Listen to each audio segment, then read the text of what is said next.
think we're good. Hey guys, make sure everything is working. My mic is on and all that. Okay, got some chill music going on. Hello, welcome to writing stream number 2, where we're going to go through significantly less preamble today and actually get into hopefully making a lot of leadway when it comes to writing. I hope you guys are doing all right. Hope everybody is, staying safe. Hold on, I need to turn that music down. It's about to blow my eardrums out. Yeah, let me know if you have trouble hearing me or anything. I've got my mic in a different position today.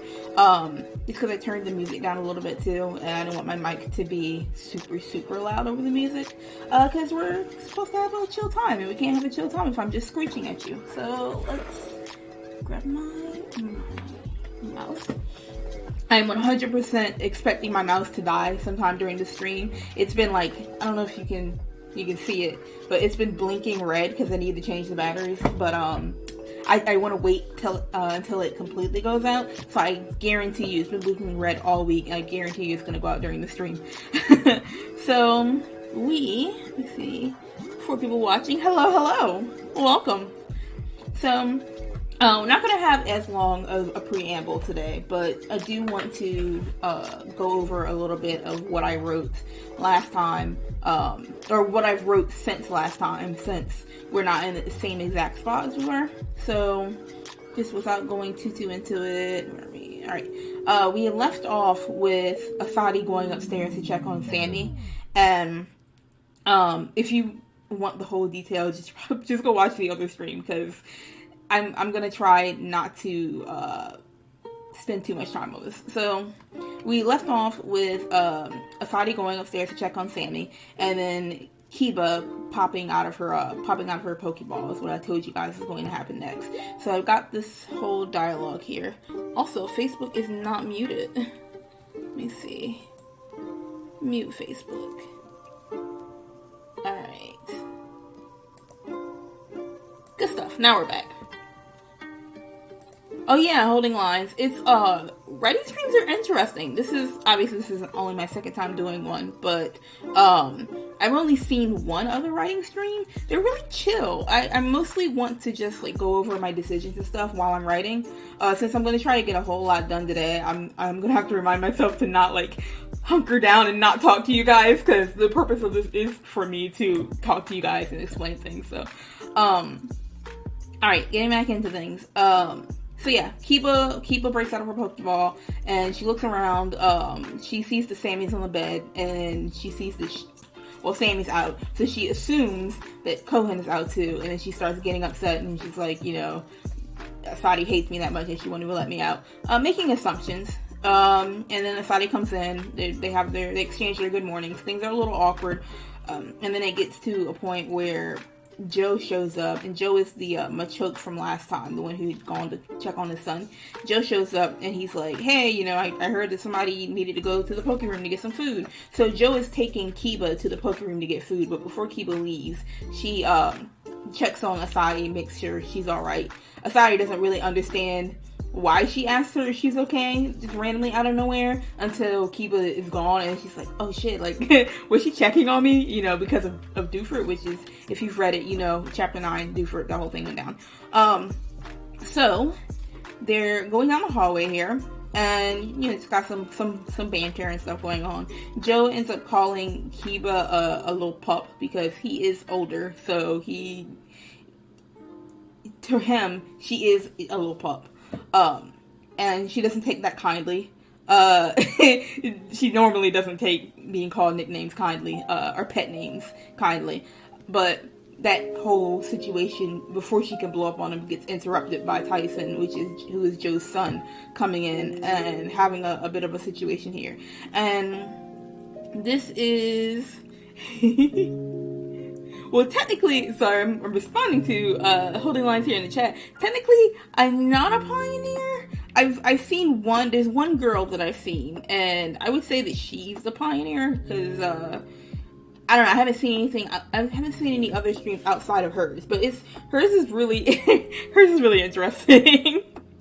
Yeah, Kiba does not like being called pup at all. So yeah, Tyson, Joe's son, shows up and he's got this whole thing going on. And basically he got into this like little fight with his friends, and they're kind of belittling him a little bit for crying about it. And so he runs to his dad, and his dad, Joe, is just like, hey, you know, like, let's not cause a scene. And he says something that's very important. I won't explain why, but it is very important. He says, big boys don't cry, remember? And then pick those ears up, but he covers his mouth because he's got to correct himself, without getting too into that. But one thing that I really enjoy when it comes to this line is the fact that at the end of last chapter, in chapter 12, when Gidget was upset and Pema was there to pick her up and give her good advice, Joe mentions that he's not good at that sort of thing. So this portion originally wasn't supposed to happen in the last version of chapter 13. So I'm excited and glad that I got to finally show Joe not being able to handle somebody else's emotional weight. So he does that, and then Kiba's like, all right, I'm out of here. And Joe's like, yo, do you need me to get you some food? Because obviously she doesn't have opposable thumbs. So he's like, you need me to get you some food? And she's like, no, I can get it myself. Kind of just, you know, biting back at him a bit. She's like, I'm not a puppy, you know. And Joe's like, oh, I see. And he kind of blushes a little bit because for reasons. So anyway, that's where we're starting off at. Holding lines, yes. Snatch Joe's wig right now. Holding lines said, oof, big boys don't cry. That's not gonna cause issues for the kid later. Keep that in mind. So yeah. Alright, so that's where we're at. Joe's like, oh, I see. So Kiba is walking off now. The next scene we have to go into, and I have my stuff written down here. Basically I just summarized everything. So what I'm doing is just like rewriting this in smaller chunks, but with dialogue now. There's certain bits of dialogue in here that I do keep from this part, but I did not, yes, I did not sign up for other people's drama, exactly. Alright, so, okay, where am I? Alright. Oh, so there was originally actually in this particular part supposed to be a group of other Poochyena, because one thing that I feel like I haven't established as well when it comes to the Pokemon side of things in general is how Pokemon differ with age. And I mean, I'm starting to kind of establish that a little bit with the kids, the troops Pokemon, especially in this chapter. But like Kiba's not seen beside any other Poochyena at this point right now, but she is bigger than other Poochyena because she's much older. So I wanted to have her like with a bunch of Poochyena of a bunch of different sizes, but that just kind of ended up being the one Poochyena that bit Tyson. So, and I didn't need to dedicate a whole side scene to just showing that Kiba is bigger than babies. So that's been kind of like squashed down a bit. Alright, so I'm gonna read the next part that I have to work on. So Kiba walks away. Alright, Kiba sneaks away. Kiba watches his bipedal Pokemon turn the knob of machines on tables to get their food. So like, think like a water cooler, and you would turn the knob, except it's food, it's Pokemon food. The little like pellets that they have in the show, which are like unappetizing to tell, but you know. So she puts a bowl under the outlet and then fiddles with getting the knob to turn. Once she finally does, food starts overflowing, and she frantically tries to turn it off. That's when she's spotted by the food worker, Ludicolo. I think I called her Miss Lucille. I might change that name, I don't know. It might just be Ludicolo, because her name is never said at any point in here. So that's when she's spotted by the food worker Ludicolo and yelled at to get down and wait till food is brought to her. But she's distracted suddenly when she notices Aquila. And Aquila is almost like Soliana, Jesus. Aquila is Solana's Mudkip. And okay, so she notices Akila doing a juggling trick on the water cooler. Or something. I might change that. She chastises her for having no instinctual control. I think it's because she was... That's a part that is still left over from when the line was supposed to be something else. That's when some familiar looking hands grab Kiba and some more hands grab her bowl. It's very dramatic. It's very dramatic, making the audience got it. The familiar hands are Makuhita hands. There's some thrashing in the black panel with Kiba telling her captain to let her go. Alright, so that's the next scene that I need to do. Miss Lucille is cute, but I don't know. Her name doesn't ever come up in the scene. So they probably just won't add it in there. Or maybe I'll add it in there later on. It's always so fascinating seeing creators that have Pokemon being able to talk. Such a part of the community have accommodations. Yeah, honestly, it's a bit of a catch-22 because on the one hand, I want the Pokemon to be able to talk so they can also have their own arcs. But then on the other hand, it's like, well, now I have to account for the fact that these sentient beings are just willingly, not necessarily enslaved to humans, but they're just willingly being, Pokeballed anytime the human feels like it, and they don't really get the freedom that they deserve, which I will go into. That's a big part of the story, but yeah, accommodations and stuff. Honestly, me too. I love watching other people just, shoot the shit about their own writing. Alright, so as Tyson looks up at his father confused, Joe blushes the slightest bit. I see. God, Joe. Alright, Joe, you want to put the scene changes here? In the next shot, we see Kiba walking in the background, but in the foreground there are some... What kind of bipedal Pokemon should... You know what? There's a Tyrogue and a... There's a Tyrogue... Is that even how you spell Tyrogue? What other bipedal Pokemon could there be? Maybe a Medicham? I'm gonna put a Medicham. And a Medicham. Actually, maybe a No, I already put Curly on here. Medicham. Right stream! Hello and welcome, Bug. Joe gets one of those, there was an attempt stars. Honestly, that is Joe when it comes to fatherhood. In general. There was an attempt. You tried. In the next shot, we see Kiba walking in the background, but in the foreground, there's a Tyrogue and a Medicham, grabbing their own food. They turn... I gotta find... I need to know what those...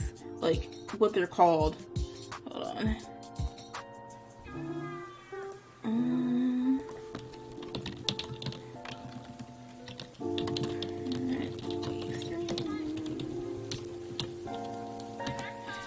Let me see, food canisters. I don't know what they're... Food dispensers, maybe? Hold on. Yeah, it's something like this. Hold on. Oh my god. Why is that the picture that comes up? Hold on a second. It's like this, except... Hold on. Here we go. Oh, you know what? It's like the cereal ones. Here we go. See if you can see it. Croconaw. So it's like this here, where you have the knob and you can actually, okay, well in that case, Kiba is probably fine with it going, because she can just, yeah, okay, so it's not gonna overflow. We're gonna change that bit. I don't know if you can see it better like this, but there you go. So alright.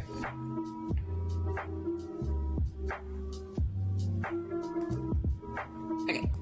In the next shot, we see Kiba walking in the background, but in the foreground is a Tyrogue and a Medicham. Oh, I saw your suggestion about the crocodile. There's a very specific very specific type of Pokemon that I'm going for here, because the Temp Station's Inn is like a worker or a temp worker hostel, and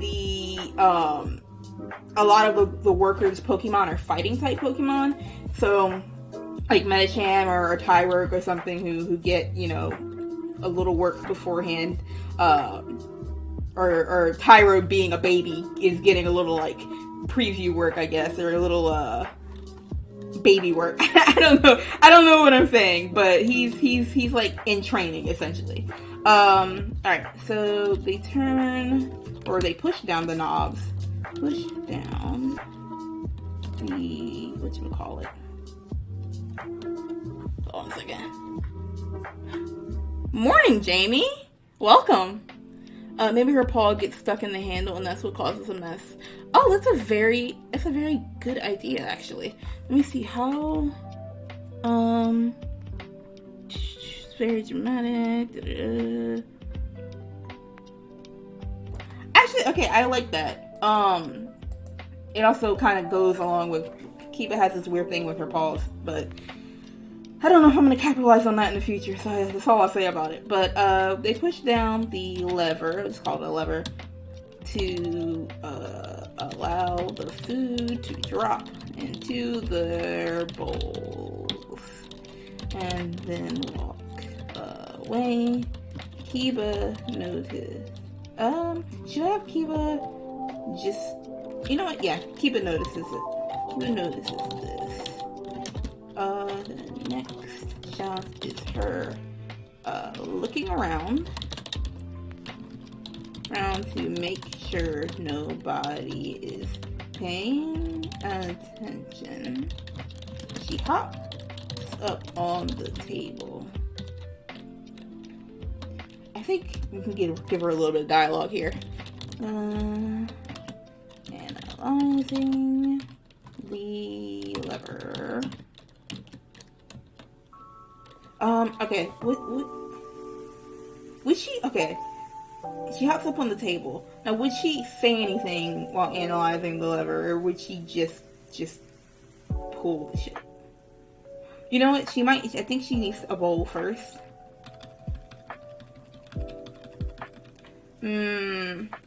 No, HP, leave me alone. Why did you pop up on this screen today? So she has up on the table. You know what? She's just gonna grab a bowl and grabs a, well, actually, yeah, she grabs a bowl because we're gonna make it so that I always get stuck in this thing where I'm like, well, that doesn't make sense because the like for this particular instance, the way the table is set up, the way I had originally envisioned it was that she hops on the table at the end. So like the Medicham and the Tyrogue are walking towards her, and she hops on the table at the end of the table and gets food that way. But you know, the bowls and stuff are always usually at the end where people start walking. So I was like, does she have to go all the way down and get a bowl first? But no, we're just gonna change the ends of the table. We're just gonna make it so she hops on, the Medicham and shit are going away from her, and she hops on the table at the beginning and grabs a bowl. I have that power, I keep forgetting that. I think we could just see her thinking about how she's gonna get food by herself. We'll be fine. No dialogue necessary. Yeah, I don't know. I don't think she would even be the type of person to say anything. Like, Sammy and Asadi talk to themselves, so they would absolutely, like, ponder about how to get things, out loud, or at least in thoughts. But Kiba's very straightforward when it comes to that kind of thing. Kiba and Kohen, actually. So, okay, she stops, she hops on the table and grabs a bowl, puts it underneath the spout, whatever, the opening, and pushes the lever. Oh, she would absolutely say shit when it gets caught though. As the bowl fills, she realizes Paul is stuck and pops up. And she should be sitting down. I guess, it's a pretty, I don't know. I feel like,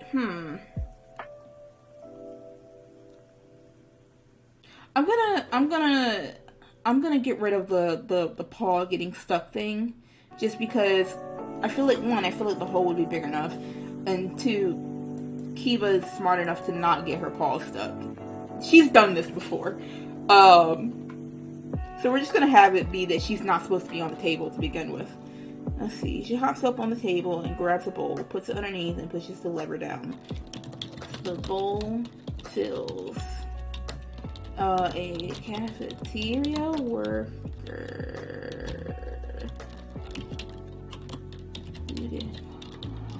notices her table. Alright. So I could probably just call her Miss Lucille, but we're gonna just call her Ludicolo for now.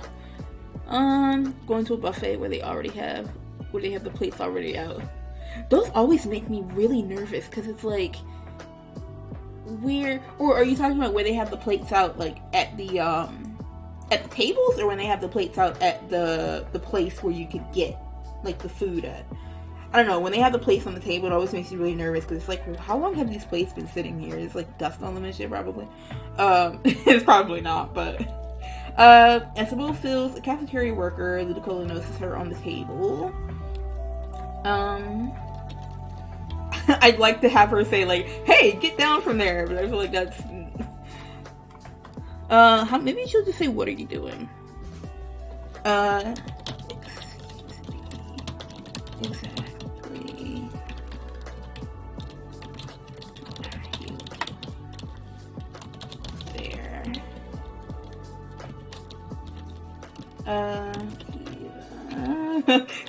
Kiva. Oh, okay. Riff rat, street rat. Yeah, you're not far off. Let's see. Excuse me, what exactly are you doing over there? Suddenly where? Shit.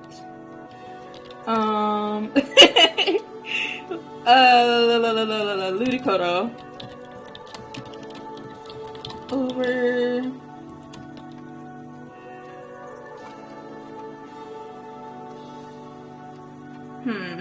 Coming over, carrying plates. Oh, I kind of feel like, it'd be cute to like have, because I mean, it's a lily pad. I feel like it'd be cute to have Akila hop on top of Ludicolo. But would Akila do that though? Akila would absolutely do that. She's not that respectful. Or her mischief levels are higher than her respect levels. Alright. Excuse me, what exactly are you doing over there? Coming over carrying plates. Am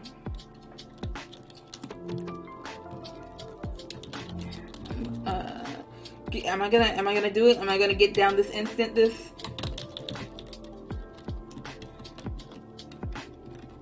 down this instant and wait. I feel like that's too mean though. Get down from there. You're not my mom. You're not my dad. Get down this instant.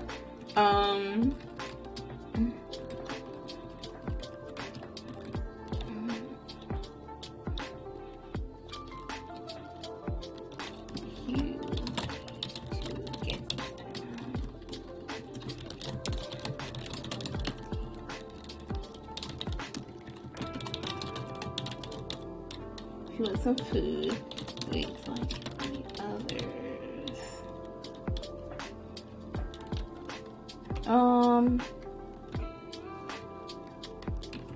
So I say wait to have it brought to you. Wait to have it brought to your, placement, like the others.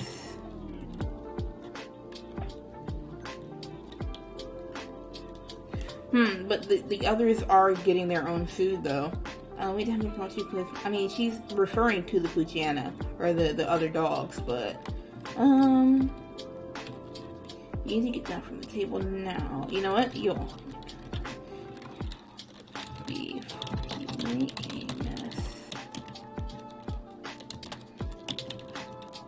You can't.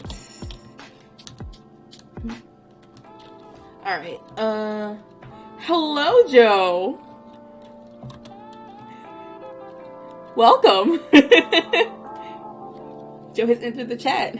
Also, yeah, I'm glad that you love Kiba. This is definitely her chapter. Honestly, this is like partly her arc.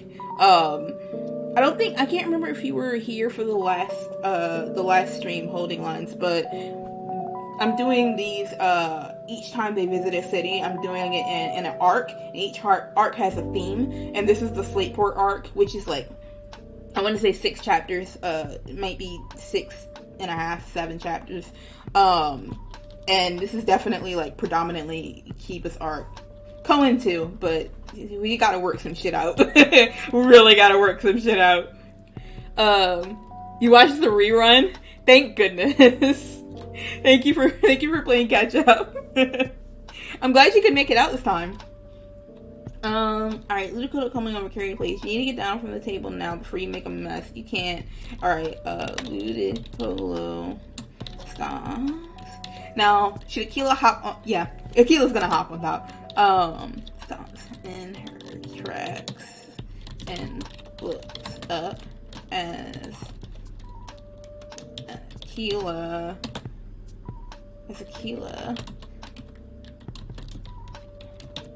You know what? Whoa! Hello, keyboard? Actually, okay, we're gonna see a small little shot first. There is a small shot. Oh my god, my keyboard is doing the Bluetooth thing. Come on. All my business was taken care of early for once. Hell yeah! That's how we do it over here. I'm glad you could join us. There is a small shot of Aquila hopping off of the table and onto Ludicolo's head.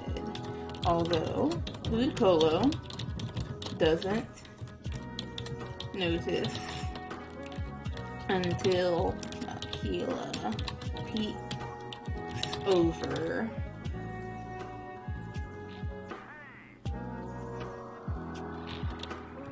Oh, okay. Until Aquila peeks over. Where am I? Yeah, peeks over. The brim. I could not for a second. I could not figure out what word that was. She peeks over the brim, nearly falling off.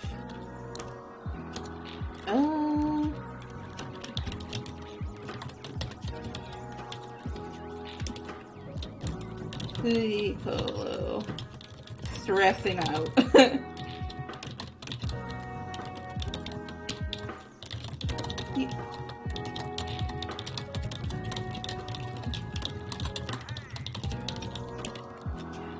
Alright. So, Polo rushes over to the tables to put the plates down, and sort Aquila out. Meanwhile, Kiba is...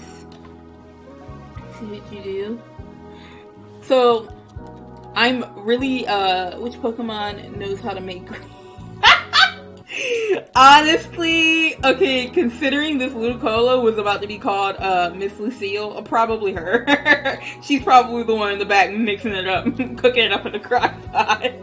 Ludicolo rushes over to the tables to put the plates down and throw tequila out.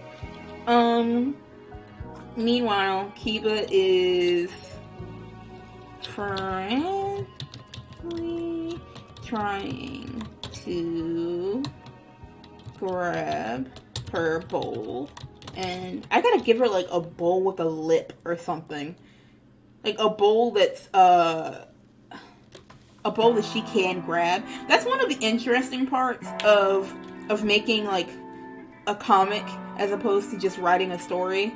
And I know that when I start writing Anthesis, which is just going to be a story, I know that this mentality is going to translate over to, but stuff like how do I make this actually logically work? Like Kiba picking up her bowl without spilling the food.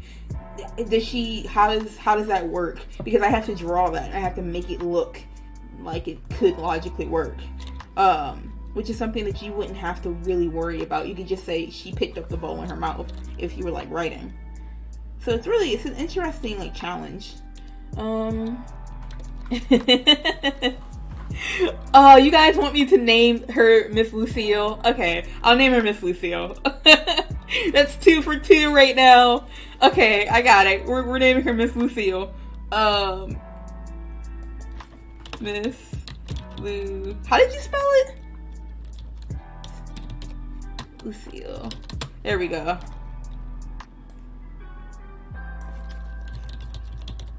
Then she'll probably have it, she'll probably have her name come up again later on. If that's the case. If I'm like naming her in the script, I'll probably have it come up later on. Let's see. Listen. Okay, Lucille. Need to like source for place now. Doesn't notice until Akila peeks over the brim, nearly falling off. Or maybe it's got little wheels and a string to pull it. Kiba could balance the ball on her head or her nose. Yeah, yeah, I gotta figure that out. We'll just say that she's trying to grab the bowl for now. I mean, technically speaking, she doesn't actually grab the bowl. She's trying to grab the bowl, so I guess I don't really have to worry about the logistics of it. But I was gonna give it like I was gonna have it be a bucket and just have it have like a little handle on it. Maybe I'll still have that shit. Actually, it's gonna be a styrofoam bowl, I think. We'll figure it out later. Alright, meanwhile, Kiba's frantically trying to grab her bowl and dip. But a shadow overtakes her. So, we see a shot of her looking up. Wait, no. I want, yeah, no, we're gonna do that. We see a shot of her looking up, cover, as hands grab her, and another pair of hands grab her bowl. Alright. So, Lucille.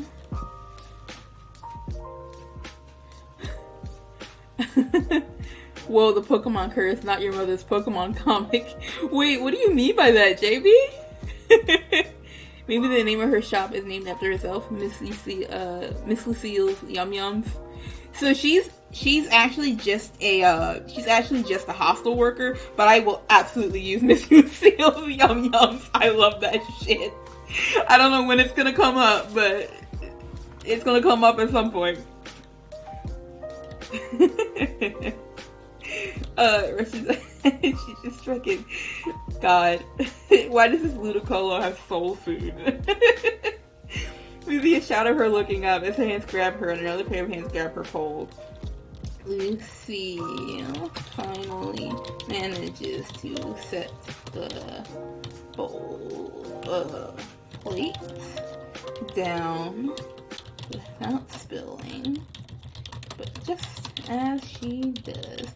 Tequila knocks off her.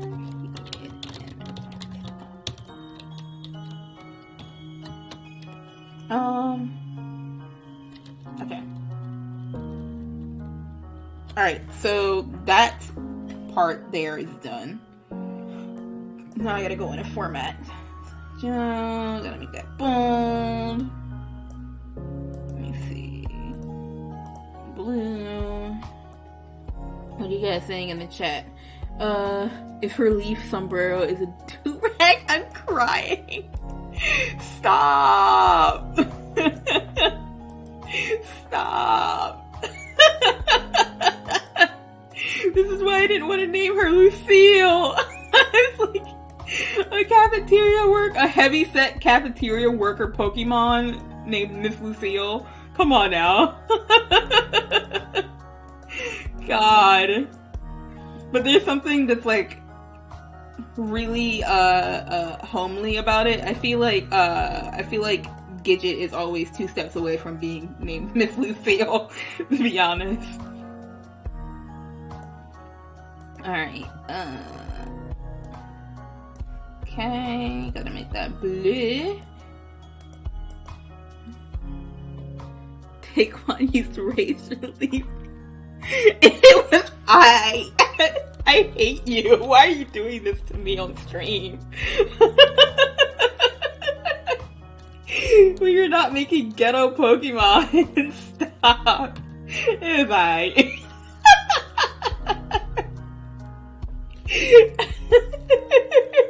Take one use razor leaf. That shit hit different. I'm sorry. God. Oh my god. My eye is jumping again. My left eye has been jumping like for the past 2 days. It's because Joe in here's putting foolishness in the chat. The back of it absolutely has palm tree leaves on it. You gotta make at least one now at some point. Oh my god. Y'all, okay, I got you. We're gonna give Miss Lucille the little Colo a do-rag. I got it. She can't mess up. Alright, Lucille finally manages to set the plates down without spilling, but just as she does, tequila hops off her head and runs off. Leaving her a bit put out, I guess. I don't know. Just a little tip. You know what? A bit tipped. There we go. Alright, next part. Now I gotta go back to my story summary here. Alright, there's an, okay, it's a black panel with Kiba telling her captor to let her go. She hops out of his grasp and nearly calls him a fat ass. Oh, yeah! Okay, so the hands that grabbed Kiba are Makuhita hands, and spoiler alert, they're supposed to look like Kohan has grabbed her, because she's expecting to find him in this cafeteria area, but it's not Kohan. It's not Kohan. Alright, so there. Oh my god! You're gonna draw me something for my birthday? You're too nice! It's a protective style. Who needs sleep harder when you got the itis? Is that outside? Hold on. Or is that in here? That's 100% in my headset. I thought somebody was breaking in. I was like, they were like, enough. We're tired of these jokes. I'm so sad. I got the itis. That's wild to me. Is that a status effect, Joe? Is that a Pokemon status effect? Is the itis? Are they gonna put that in Gen 9? God. I will be forever indebted to you, Holding Lines, if you draw Miss Lucille the little Colo and keep on. God. The things that come out of streams, I swear. Okay, there is a... She really was. There's a black panel with Kiba. Well, we can't really see her thrashing about, but keep her thrashing about.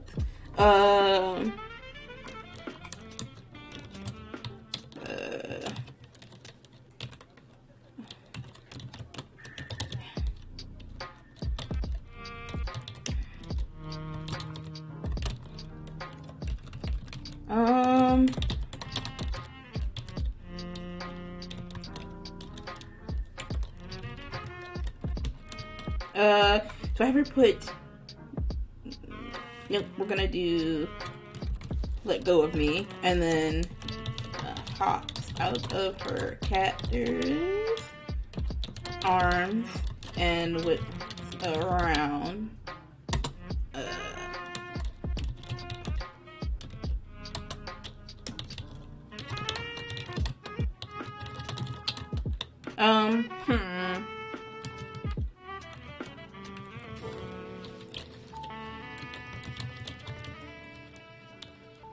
Alright. I think that's where you fat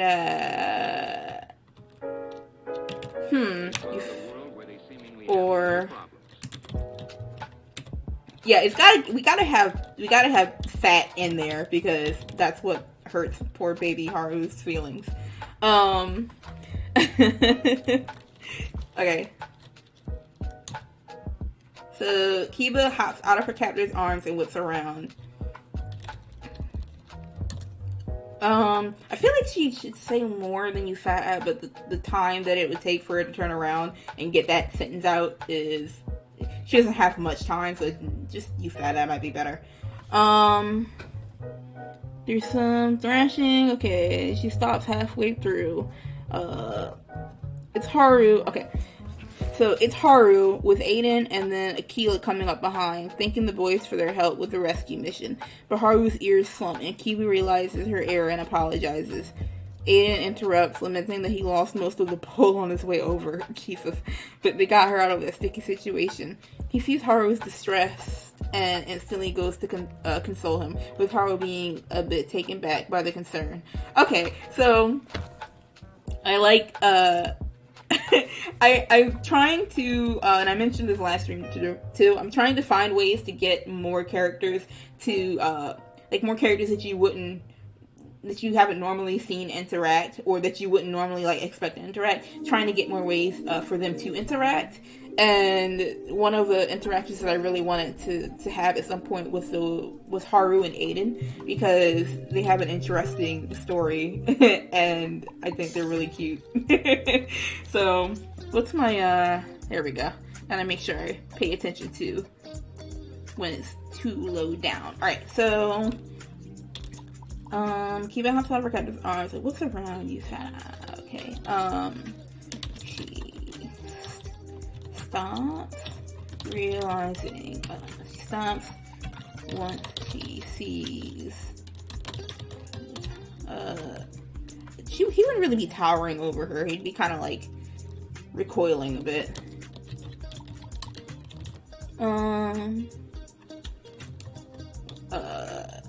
With a really sad expression. Or would he be more surprised?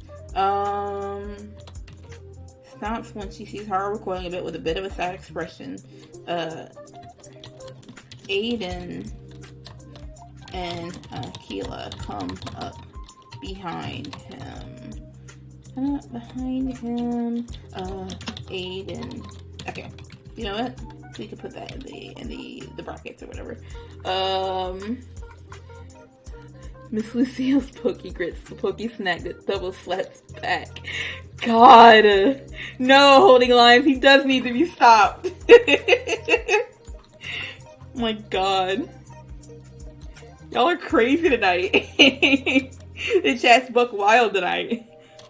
She stops when she sees Haru recoiling a bit with a bit of a sad expression. Aiden and Killer come up behind him. Does Akila say success first? Yeah.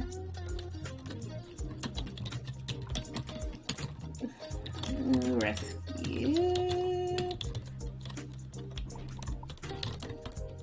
Success.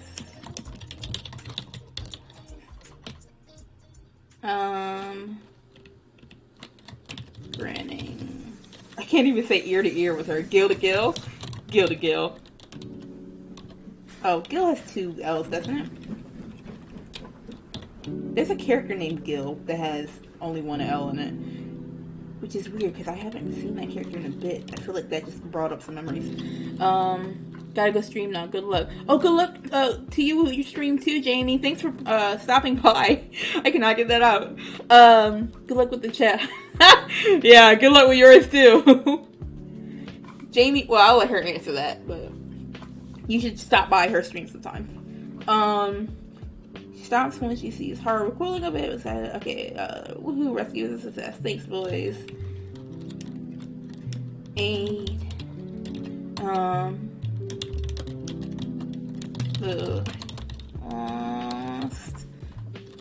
Most of the bowl on the way.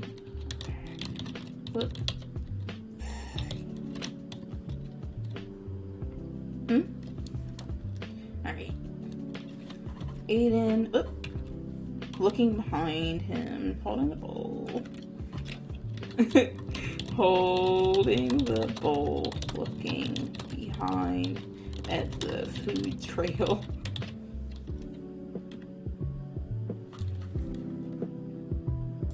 I think it would be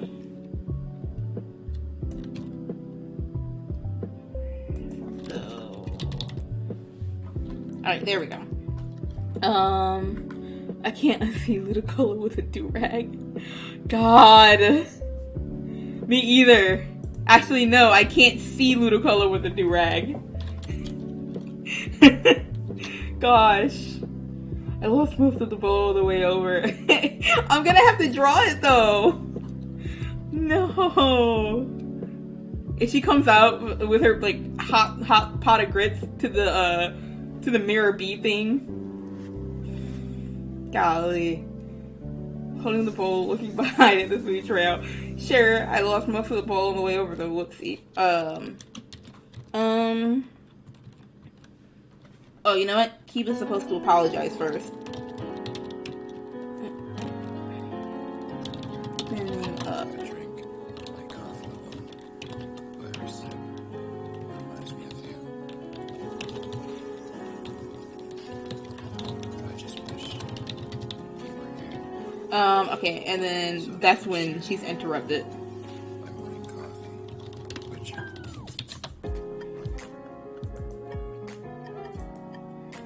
Alright, cool. Hello! Wait. Maggie! Hello! Thank you for showing up! I can just hear you. I'm here! Just to get y'all know the deal. It's Miss Mutta Kippin. Oh my god. Oh my god, I think I lost brain cells reading that. Joe! Mutta Kippin Lucille. Oh. I need water. Actually, that reminds me. I put my water in the freezer. I have to actually go get water now. Thank you. And before you say anything, it's not because it was heat.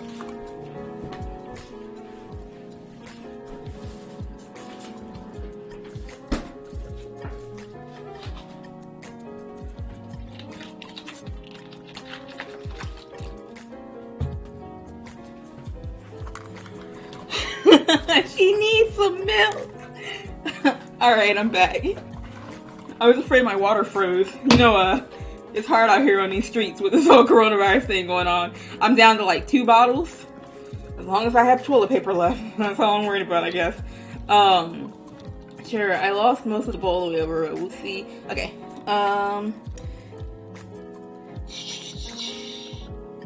Okay, Haru, he sees Haru distressed. Okay. But hey!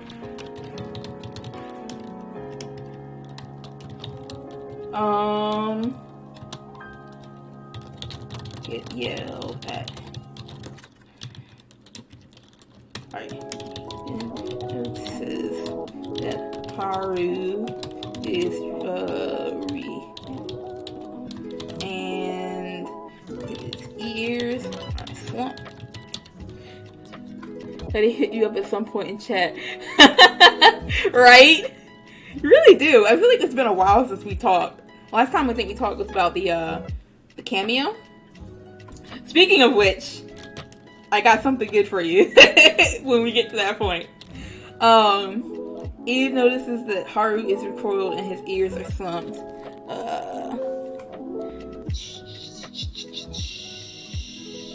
And goes to console him. Alright, so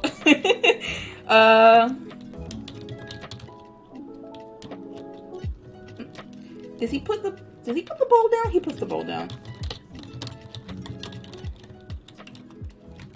Does he put the bowl down though? It's Aiden. He's gonna put the bowl down because I don't feel like dealing with him spilling food all over the place and shit.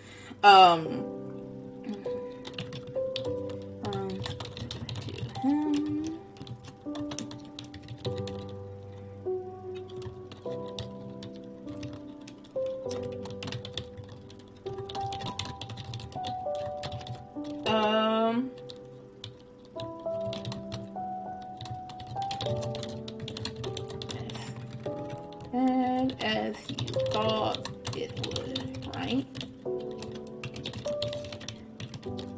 Oh my god, I almost spelled cheer wrong. Wow. You know what? Aiden wouldn't tell him to. He would tell him, but not in this situation, not in this specific sentence. Well, hey, Haru, what's wrong? It didn't go nearly as bad as you thought it would, right?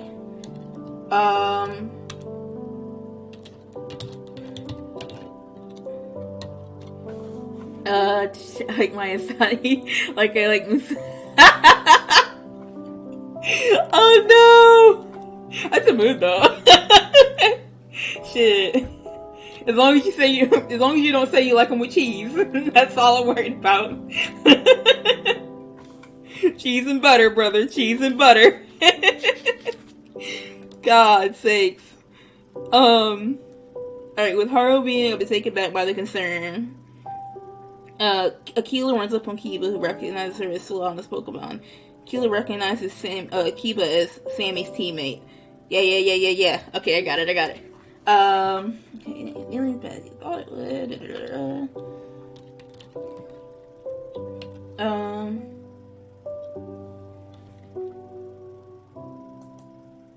Would it?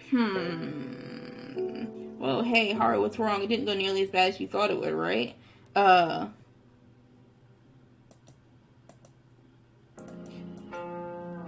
You know what? We're gonna turns to Haru. Actually, you know what? Turns to Haru.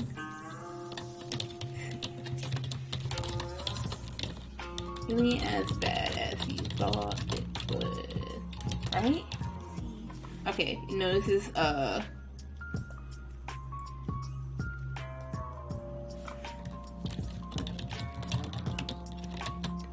alright, Haru. Oops.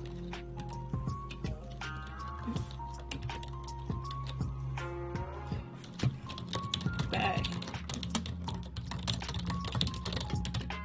Aiden is very he doesn't really do personal space well. Kind of like Mikhail, actually. Yeah, there are two peas in a pod. He steps back, his Aiden's face. God, I haven't really had Haru talk that much. What does his voice sound like? God sakes, earth plates split more grounds than an earthquake. Miss Cecile made an extra plate. Oh man, that's gotta be the most southern thing I've ever heard. Ever in life. Oh Jesus. I feel like that needs to be a part of like a New Orleans bounce song or something. Haru steps back. So there's only been a few times that I've written Haru as a character. So when it comes to his voice, I don't really know how exactly he sounds. I know that he's very shy and kind of like reserved, but he has bits of, I don't know, like a few bits of tenacity. I guess in the situation, he would be more on the reserved side just because of what just happened. But he does have the same, like, stammering thing that Asadi does. I'm, like, trying not to have too many characters have this, like, stammering thing, but it's just kind of the way they talk, I guess. I don't know.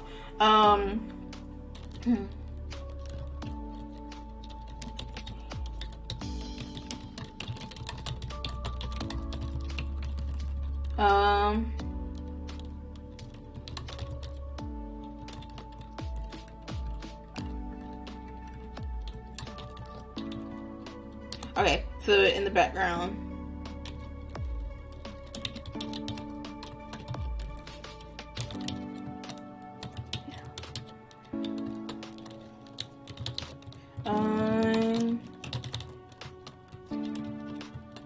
In the background. Or I might just.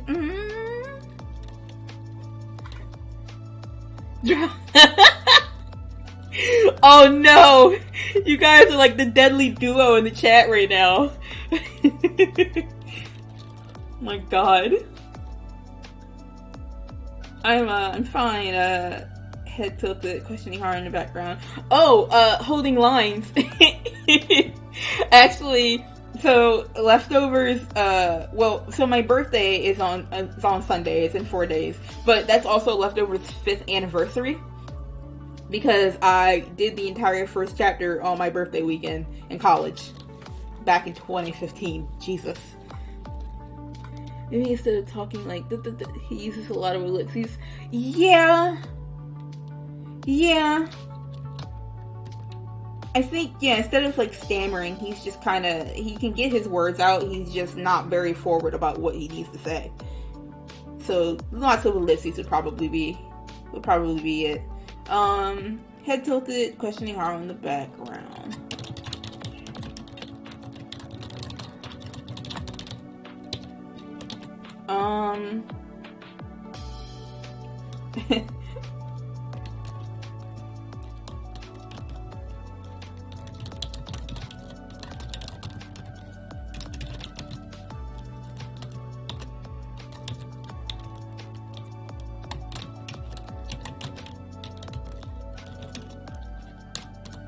Okay, they have this very, this is gonna have some more please.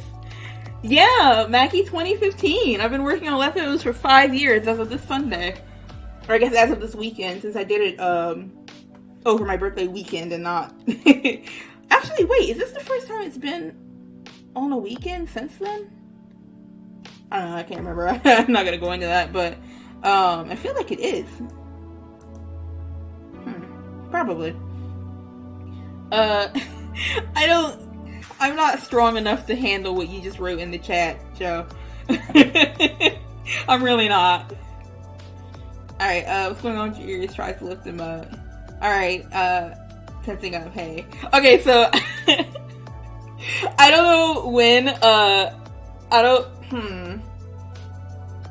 You know what? I'm not gonna say anything about it because that's a long form spoiler and I don't want to spoil anything on that. But I like Aiden and Haru's relationship. It's really cute.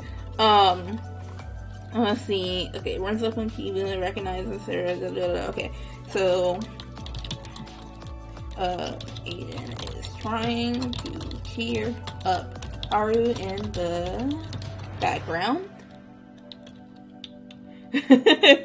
Honestly, it's been a bit. I mean, 5 years is kind of nothing, I guess, when it comes to like how long some people are working on things, but it's still like there's so much that's happened in 5 years. I'm a new person than I was 5 years ago. Actually, which is really funny. In 2015, that was the year that I turned 20.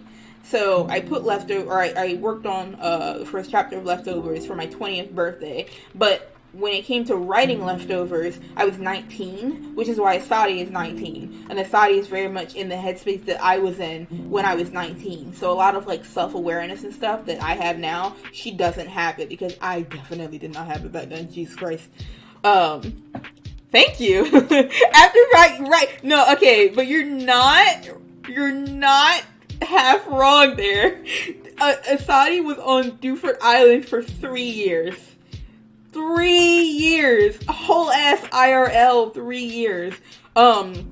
Chapters 1 through 6, and chapter 6 is when she ended up on Duford. Chapters 1 through 6 was done in year 1, and then I had like a whole bunch of shit go down as far as like college and stuff, because that was me entering my like junior year, and that's when shit got serious. So they were on Duford Island for, it was 2016 through, I think 2019, we just left last year. So they were actually literally on Duford for 3 years. It was wild. She had to get that GED. You're also not half wrong. Y'all out here calling me out on my story beats. Jesus. He is trying to cheer her up in the background. Aquila run up to Kiba, who was previously watching the exchange. Her. Okay. Aquila. Oh no, I think Kiba would say. Kiba would talk first.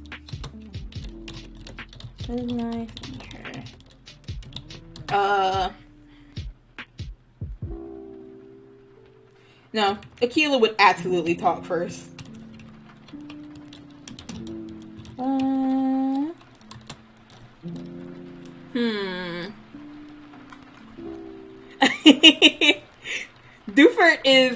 Duford will always hold a special place in my heart.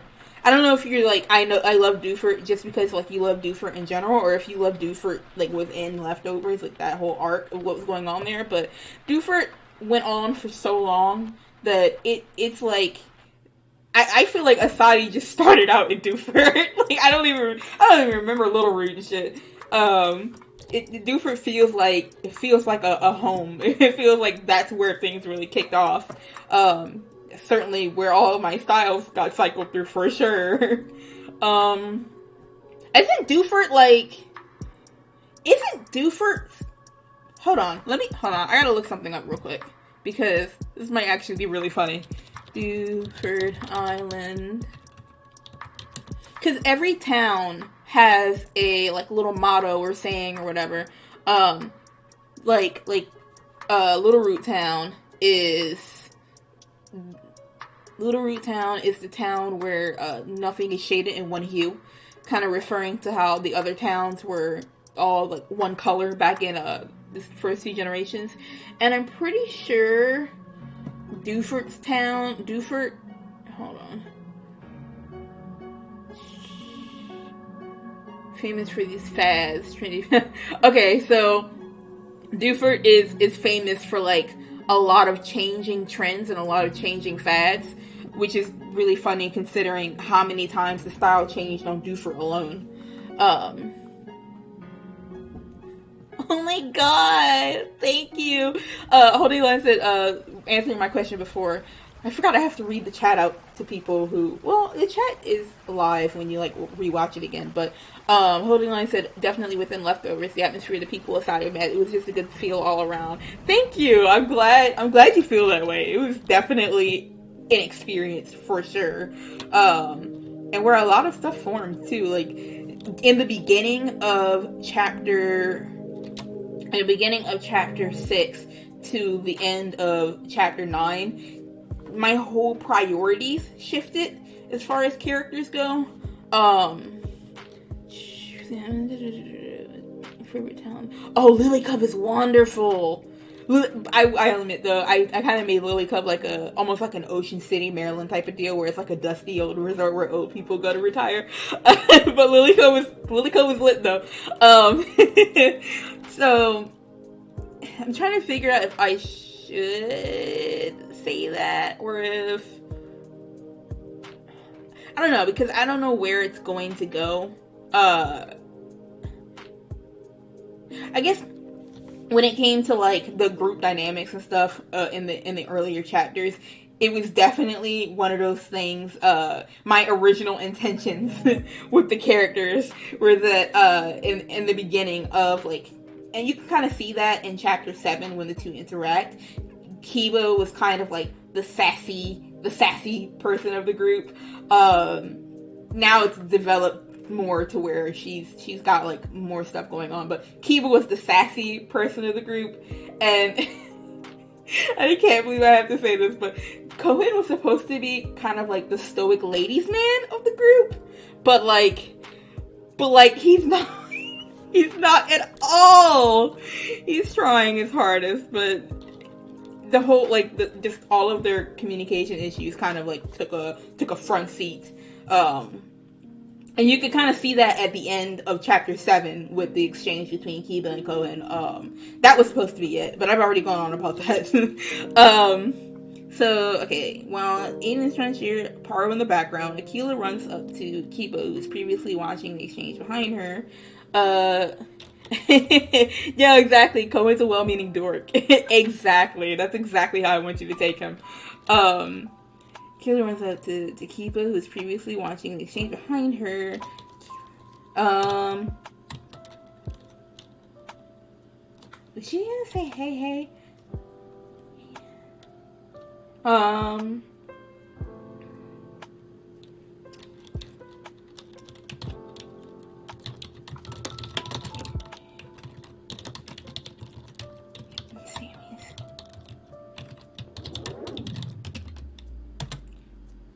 Okay, yeah, so hey there, you're Sammy's friend, right? Because I have it written in here that she recognizes her. He's supposed to be what? He was supposed to be... Cohen was supposed to be a stoic ladies man. I said it.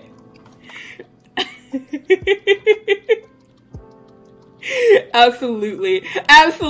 That's exactly how it's gonna go. Cohen's gonna get shanghaied into trying to flirt, and it's gonna wind up with him getting canned. I'm not saying anything. Okay. You're Sammy's turn, right? The original dialogue for this was like, you're Sammy's teammate, but Akila, and a lot of the kids in general, just assume that everyone is friends, so she would absolutely be like, you're Sammy's friend! You know what? I think she would be like, you're Sammy's buddy, right? Yeah.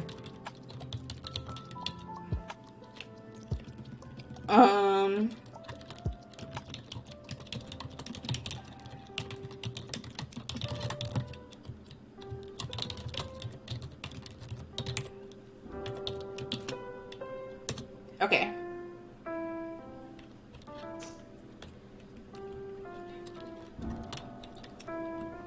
She remembers.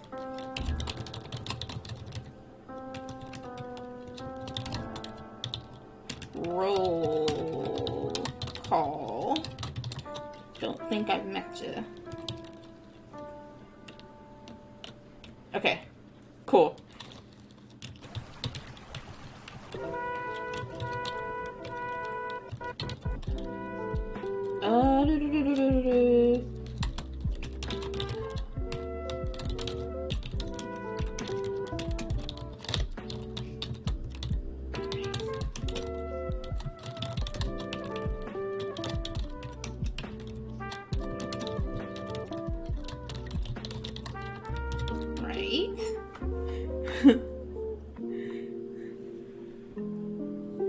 Yeah, I try to have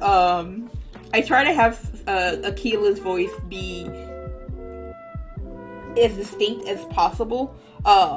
Just because that's like the way I imagine her in my head. She's kind of like a not really like well, I guess she is more like an islander, but she definitely has a specific type of accent to the way that she speaks. It's very bubbly. I would say no pun intended, but it's full puns intended over here. And you're Solana's Pokemon, right? Alright. Oh my god, wow! I'm reading the script.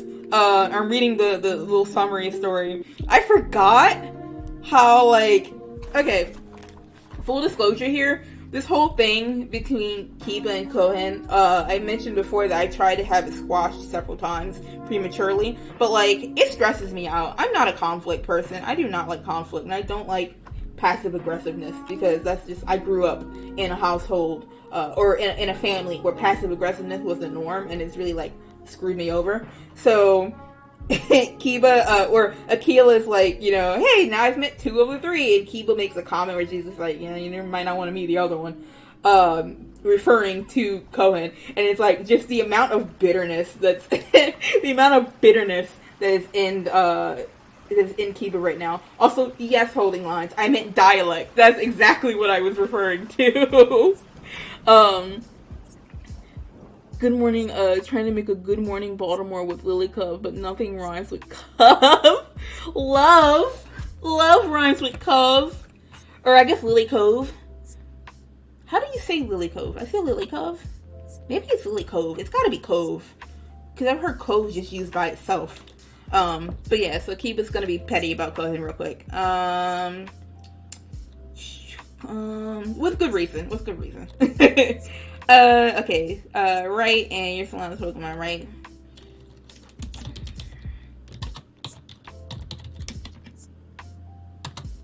How would Akila go into the whole, like, now I've met 2 out of 3.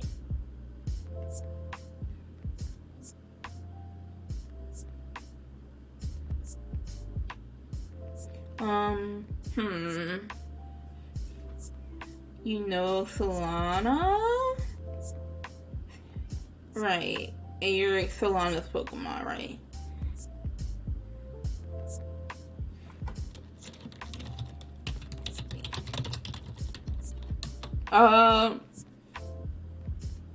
You know my girl? I feel like she would call her my girl, but then I also am like, is that too old for her? Check your stove in Lily Cove. Oh my god! You always manage to come through with the heat. No pun intended. All puns intended on the stream.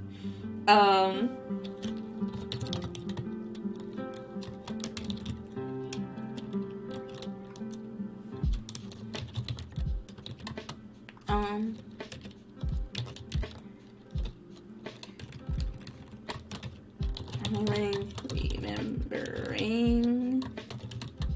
granite.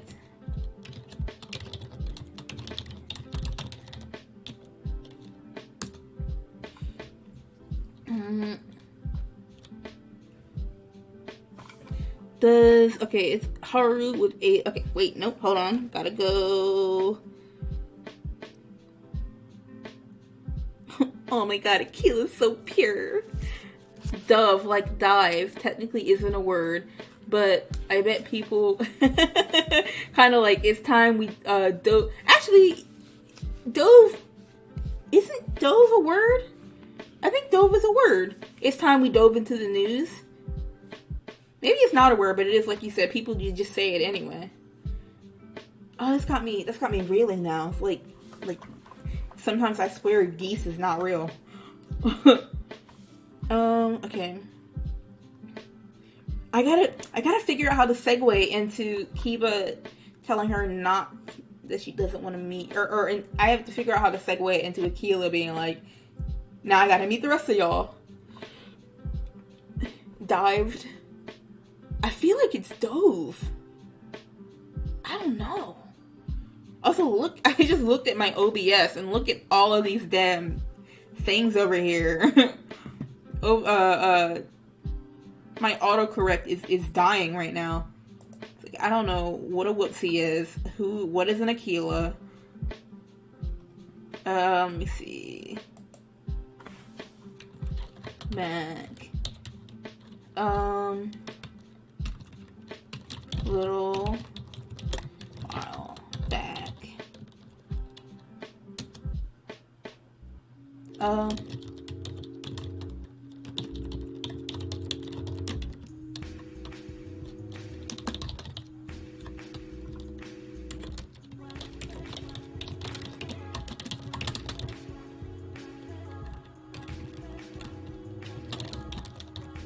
now is... Oh, is she gonna call Kohen her other buddy and set Kiba the fuck off? No. No, do I want to deal with that?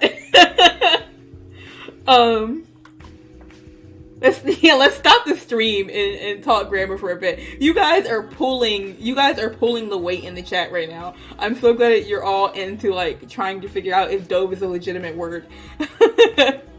Thank you for the team effort. Meanwhile, I'm over here buffering. Okay, so Akila's like, oh, awesome. So now we've met, yeah? All I have to do is, all I have left now is your other. And I'm like, do I want her to say friend or buddy and set Kiba off? Or do I want her to, I mean, it's gonna set Kiba off regardless, but buddy would absolutely set her off way worse. I mean, She drowned it. I gotta stop looking at the chat. Every time I look at the chat, it's new foolishness. We met a little while back. Ooh, awesome. So now we've met, yeah? All I have left now is, what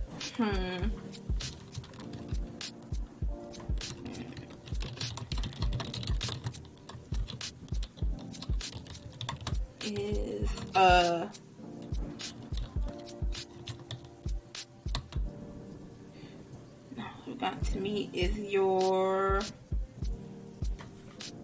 I don't think... I always get like... I always end up putting yeah into like what I'm writing lately, because it's such a... It's from Galar. It's, you know, such a UK English thing. And that's all I've been like immersed in with like this whole Let's Play. But when it comes to adding that on the end of sentences, that is not a universal thing. Now all I've got to meet is your other...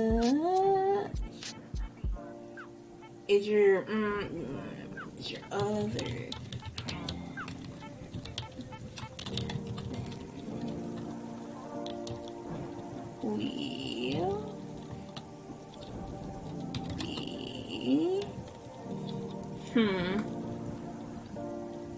And I gotta meet the rest of your fam. I feel like that is actually in Akila's voice. Now I've got to meet is your, you know what, we're gonna do it. We're gonna do other bud.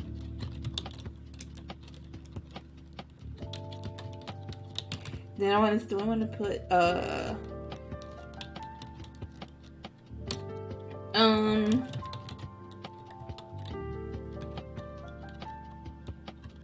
okay, now how does Kiba respond to this? Because I know she's gonna scoff, but let's just put that in there.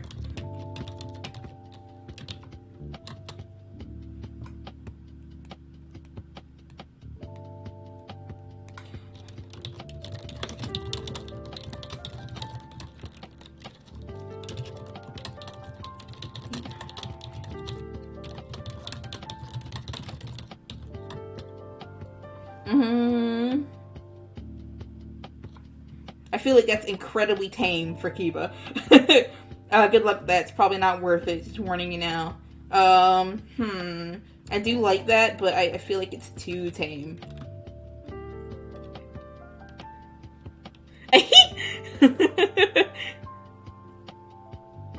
Yeah.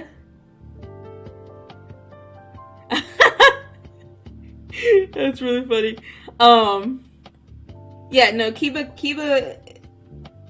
very emotionally volatile sometimes. But it's just the way that she's just been taught to kind of expect the worst out of situations and out of people. So she instantly gets tilted like on a whim. So yeah, that's where I'm like, I mean, these are kids, so she's not gonna like lash out at them. I mean, she stopped lashing out when she noticed that like the baby Haru was there, but she's not gonna lash out. But I need it to be short. I need what she says here to be short but bitter and still get my point across as far as like, yeah, maybe don't meet him.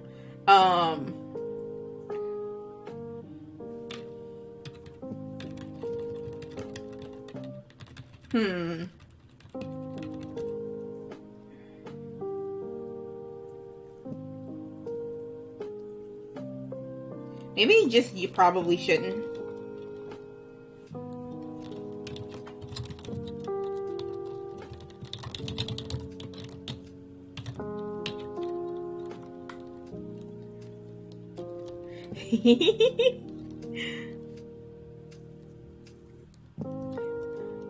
Yeah, like I feel like her snarling is too short. Like she's kind of simmered a little bit at this point because she had to like bring it all the way down when she realized that she almost snapped at a baby. So she's not trying to snap at another baby. So I feel like her snarling is like too edgy, but I think I'm gonna stick with you probably shouldn't.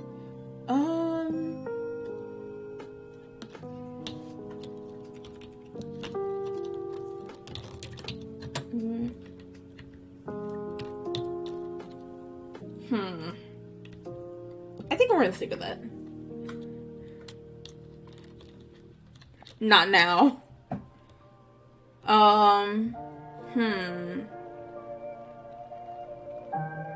I don't know if you're referring to like Kiba being like, don't meet him now, or she just not at all. Just don't meet him. Let's see. Now I got to meet. All I've got to meet is your other bud. Yeah, you probably shouldn't. We're gonna stick with that for now. Let's see.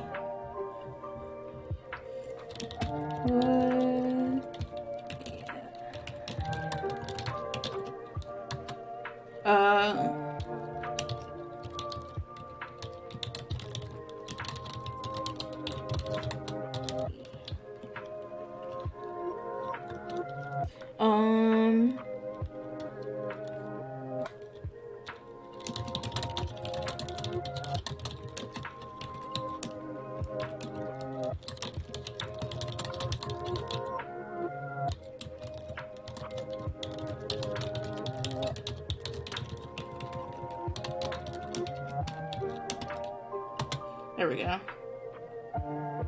Alright, so cool. Message retracted. Now I need. Oh, is that just too much? Yeah. No, it's like I get where you're coming from though. And later on, like if she was talking to Sammy, she absolutely would snarl at him and say don't. She actually, I think, does that later on. In this, no, she does that next chapter where he's like bringing it up and she's like, I don't want to talk about it. Don't bring it up. It's just when it comes to the babies, she's a little softer. Kiba's very soft around children. She's very soft around like small kids, for reasons that I won't spoil. Okay, what do you mean? He's Haru's friend, isn't he? So I want to be friends too. Everyone in the troop has to stick together after all. And okay, in the background, Aiden nudges Haru, telling him now's his chance, but Haru isn't so sure. So Kiba steps up and tells him she's sorry for yelling at him since he's not the one she's upset with, but she mistakes the two. Okay, hold on. There's a lot just happened in that one sentence.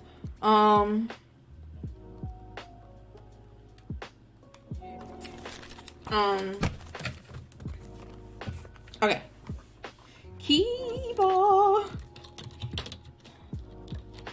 Kiba and eyebrow. Does Kiba have eyebrows? Kiba doesn't even have eyebrows. Hold on. Whoa! Does Kiba have eyebrows? I don't know. Kiba is confused. No, Kiba is a bit. keep a cock her head of it. We're gonna have her cock her head. Hugs her head a little.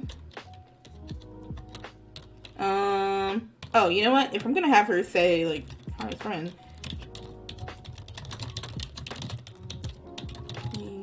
Game.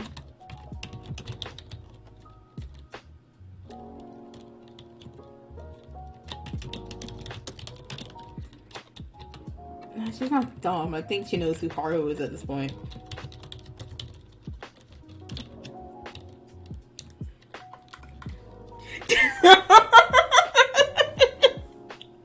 Holding lines, I know! I'm a bad mother. I know. I honestly don't remember. I don't think anyone but Asadi has. Asadi has all the team's eyebrows. She's got all the team's eyebrows in reserve. I don't think anyone else has eyebrows. But, like, she has a brow, so I guess I could have just had her cock that, but I'm getting confused because I'm working on a children's book right now where all of the, I'm drawing a bunch of cats, and they have very visible eyebrows, but usually, if it's like, an animal, I don't give them actual straight-up eyebrows, within leftovers, I suppose. I don't know, man, shit. I think Rennie has eyebrows, the ex-Cloud. Aiden might have eyebrows too, shit. I don't know. I don't know. I have too many characters. I'm so sorry. Yeah, Sadi's got all of the eyebrows. Okay, Kiba cocking her head a little, thinking Haru's friend. As that's taking place, Aiden walks Haru over. He walks a very nervous Haru over. In the background, he's trying to convince him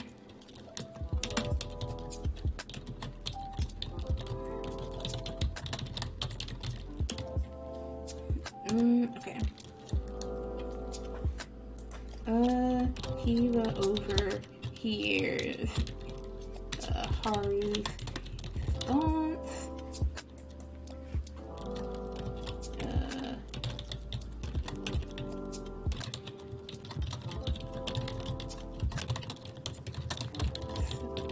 Okay.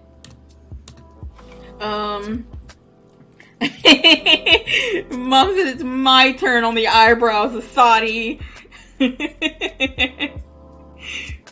God.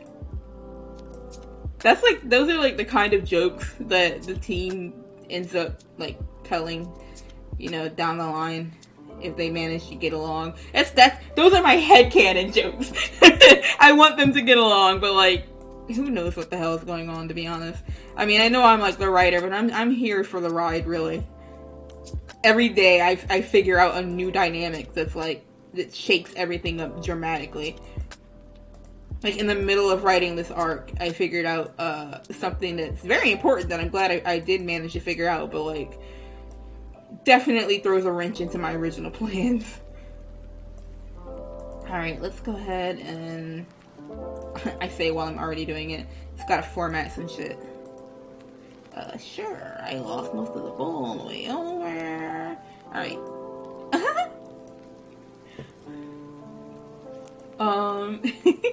I love how you put my name in, like, a block. Like, I can hear you yelling that. These kids getting along? It's more likely than you think. In front of my salad? God. Whoa, hey, Haru, what's wrong? What does Aiden sound like? Haru? Zoinks! Oh, God, I was up until like 2 a.m. last night. I think it's starting to set in, to be honest.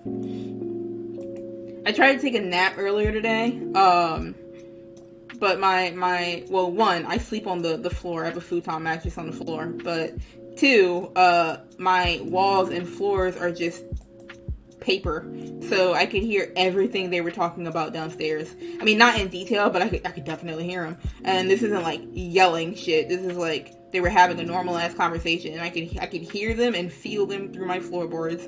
And I didn't get much sleep. I didn't get much of a nap. I think it's starting to show. Alright.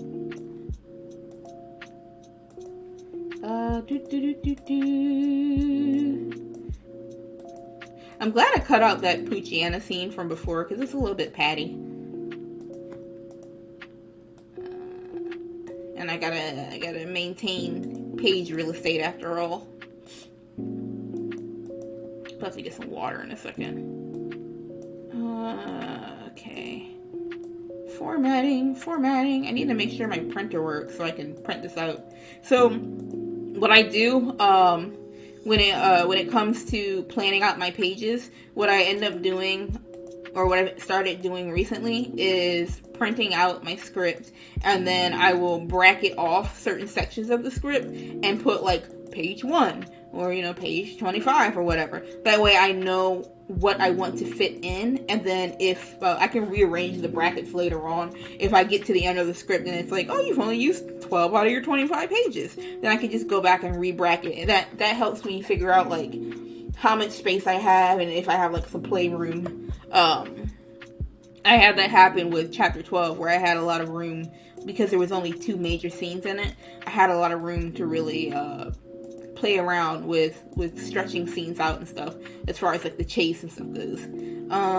Okay, so as this taking place, Aiden walks a very nervous Haru over in the background. He's trying to convince him. Kiba overhears Haru's response. Aiden, come on now, it's a chance. I don't know, I think you're upset.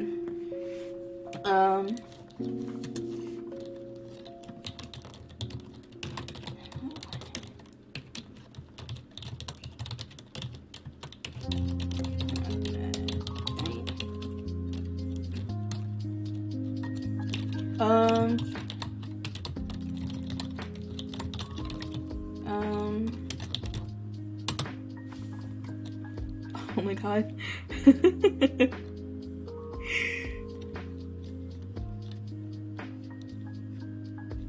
Fucking Haru just straight up calls her out here. Yeah, it really helps. The whole like bracketing things off really helps. Especially when you're trying to maintain like a certain page limit. Okay, Kiba walks over to Haru. To make herself less threatening. He sits she sits about a foot away. A foot of food away. Looking up.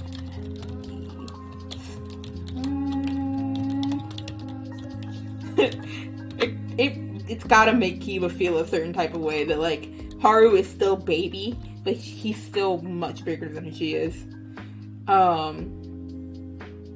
So she's about a foot away, looking up at the smiling Rakita.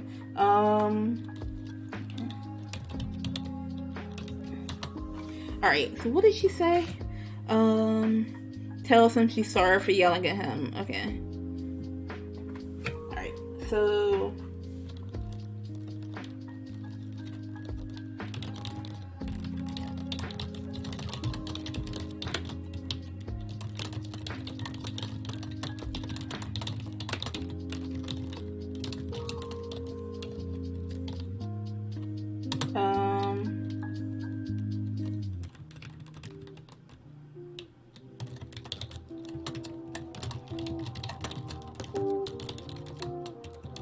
here we go.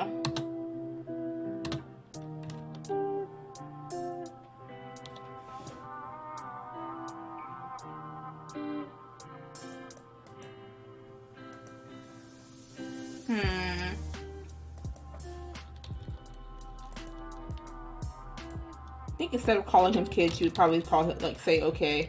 Because the funny thing with Kiba is that, like, she's, like I said, she's very soft when it comes to kids. But when it comes to like Sammy or somebody her age, that's when she has a lot less tolerance. So she ends up calling Sammy like kid all the time, but doesn't see. I mean, she probably doesn't see the hypocrisy in it because Sammy doesn't really care if she calls him kid. It's just kind of like a name. But she calls Sammy kid all the time. But she wouldn't call Haru kid because it's more degrading because he is a child, if that makes sense. Yeah, so I thought you were someone else. And then Haru, he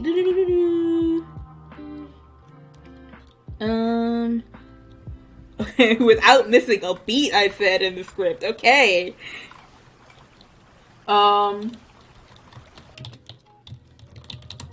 We're just gonna put that in there without missing a beat, because that could be like his speech bubble overlaps hers or something. I don't know how I'll handle that later on.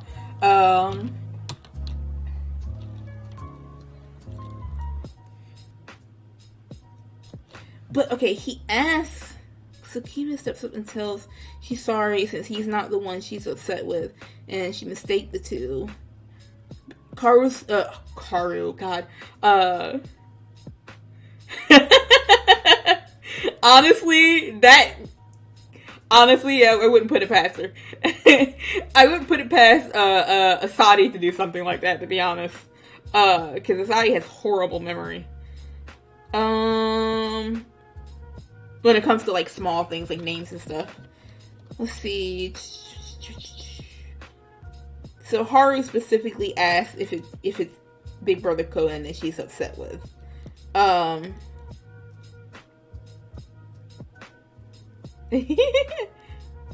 my god, I love my kids. I love my children. They're just so, I just want to know. I just want to make things better.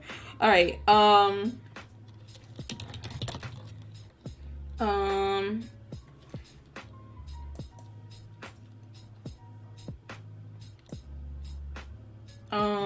you know what we're gonna put? You're not even the one.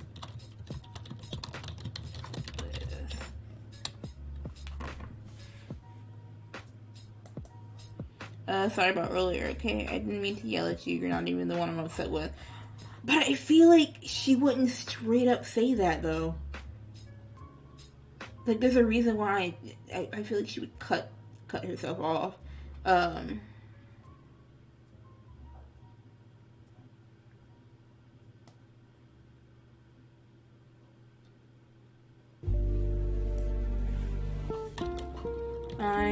not upset with Oh, you know what? I could just bold that.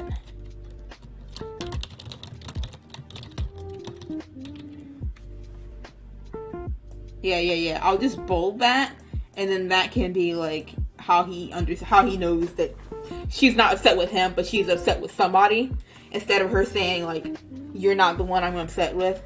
Okay.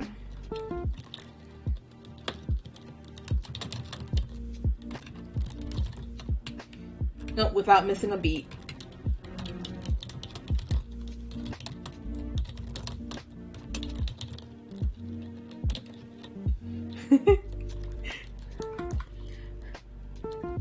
You do have a bit of a flash behind her as he tries to find the words.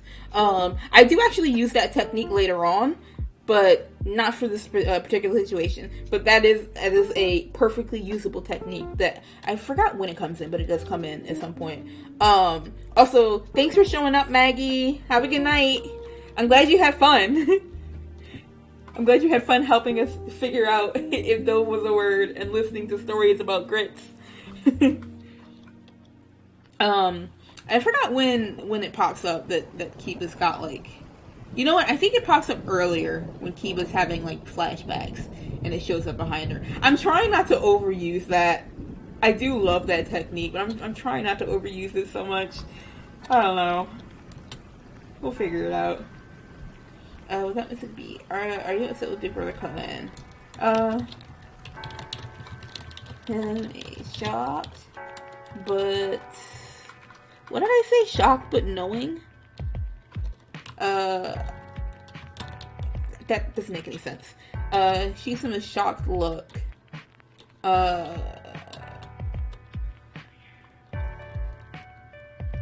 in disbelief that he gets it like that. There we go.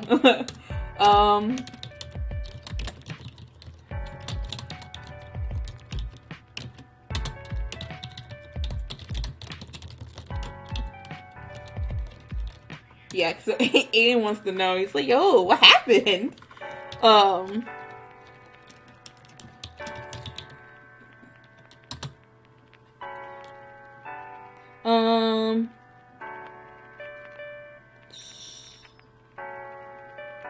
I think she might hop on his shoulder.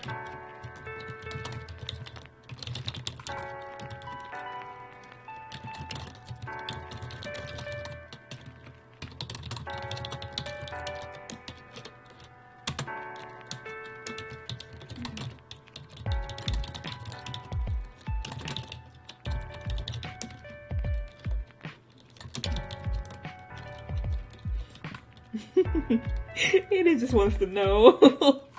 Alright.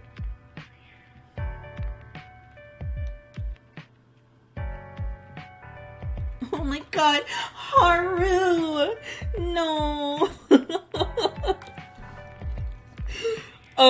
Yeah, no, Aiden is like, ooh, tell me what happened so I can solve the problem. Aiden and Mikhail are both that line from this, from True Kinda Love from Steven Universe, where it's just like, hey, you show me the solvable problem. We can get through this. I'll do the hardest part with you. That is Aiden and Mikhail. That is their character in a verse right there. So Aiden's like, oh, what happened? Let me help. Which is never a good idea if you don't know the whole situation. In this particular situation, anyway. So, okay, that's none of our business. Right, sorry. And,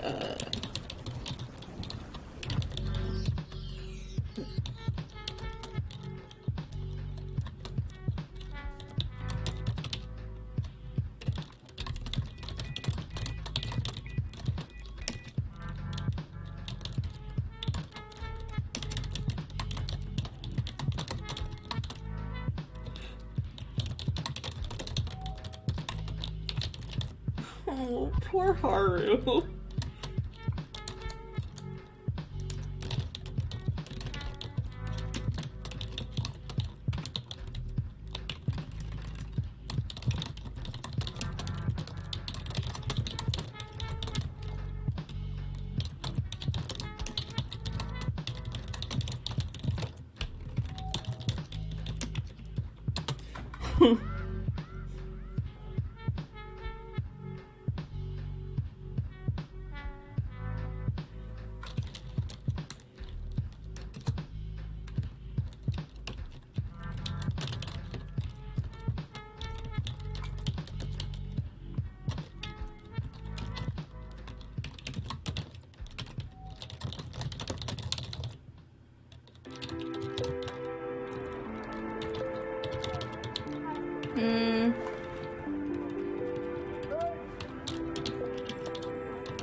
Okay, so this is when Kana calls over. Alright, I don't know what happened, but I'm sorry if Big Brother couldn't hurt your feelings. Does he hold on. Does he mention later on comments that he, oh my god, we're almost near the end of the chapter. Holy shit. Take the help since,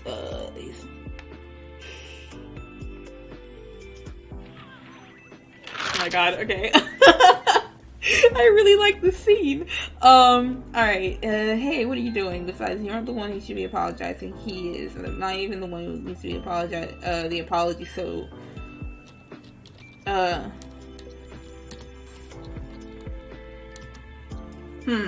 should you lean in and be like, yo, get up?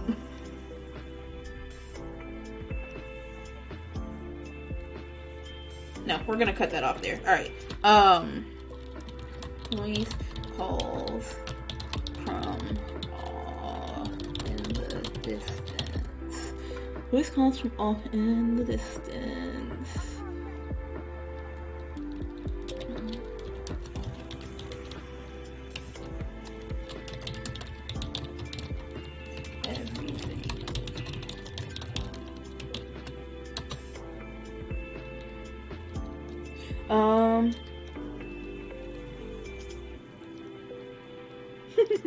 Okay, so Kana, and for those of you who don't remember, Kana is the Kangas Khan that ended up saving Kiba in chapter 8. And she is over there doing her motherly duty, watching the babies.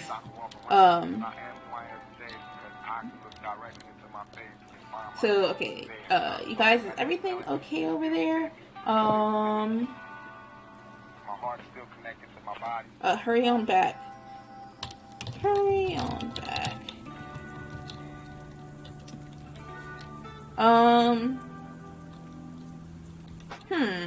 I feel like she wouldn't rush them.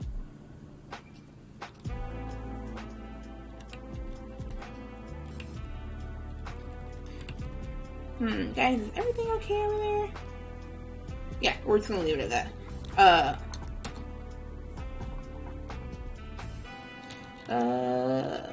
Oh, you know what? I can just wrap that imagery into here. Actually, nope. We're going to do it here.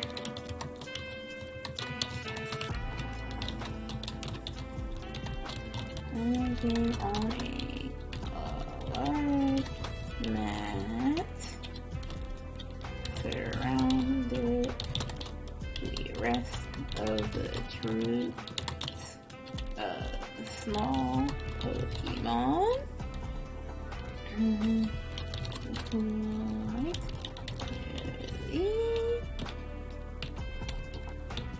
Alright,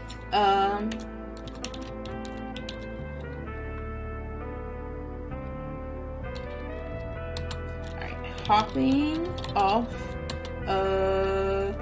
Aiden's shoulders.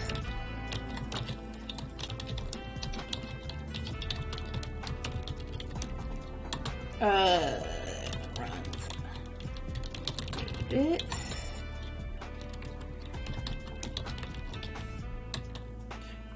Come on, you all.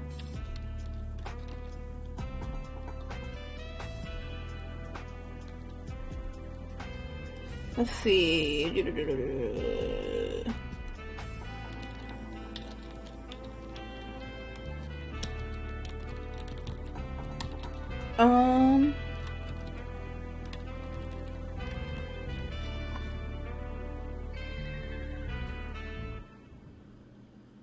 Right, coming, Sky.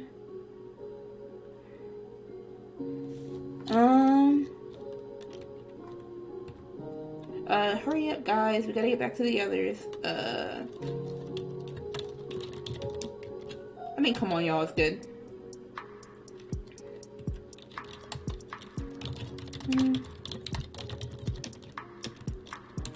Yeah, we're gonna leave that for now. Alright, so Aiden agrees that they should get going, but seeing the state of everyone else, he makes a rash decision. Oh my god.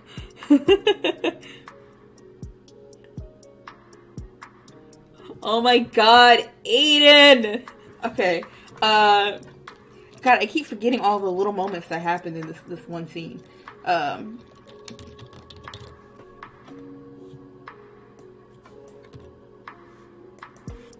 So we're gonna have to say that.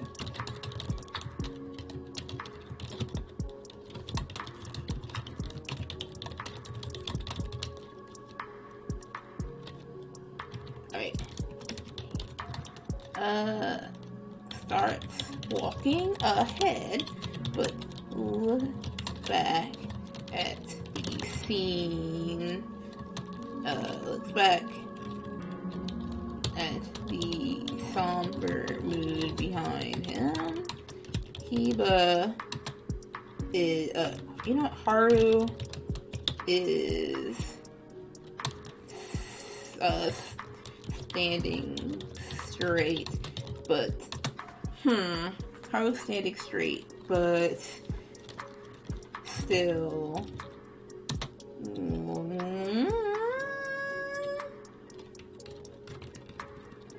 alright, Haru's standing straight, Kiba is, hold on, Kiba hops up.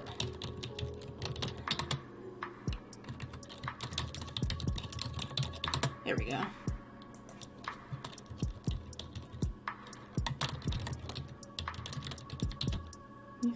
Taking it back. Haru's standing straight. Kiba's still taking it back. The two are very much still preoccupied with the prior situation. Aiden, phew.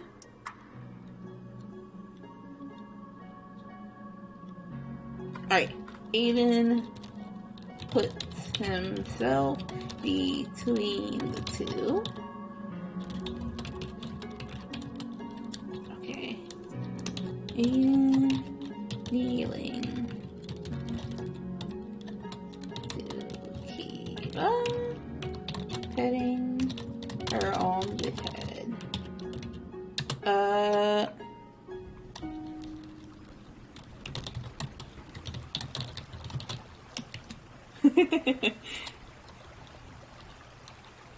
Alright, and then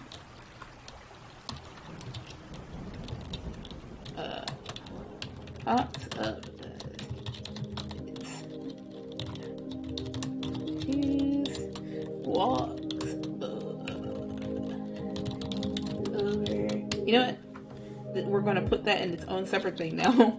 Aiden hops up, leaving Kiba downright confused, and bounces over to his friend,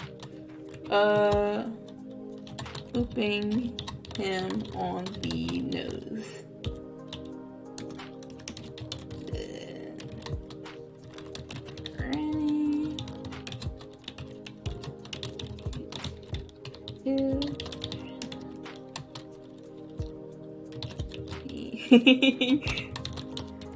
Make your food taste bad.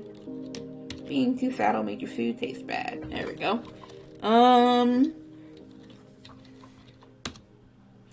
Alright. He boosts him on the nose and tells him to do the same. Alright, this causes his eyes to shoot open in shock. To which both Kiba and Aiden are surprised. Aiden compliments them, telling him they're pretty and that he should open them more often. Kiba meanwhile notices that they aren't red. Okay, so move that up a bit. There we go. As Haru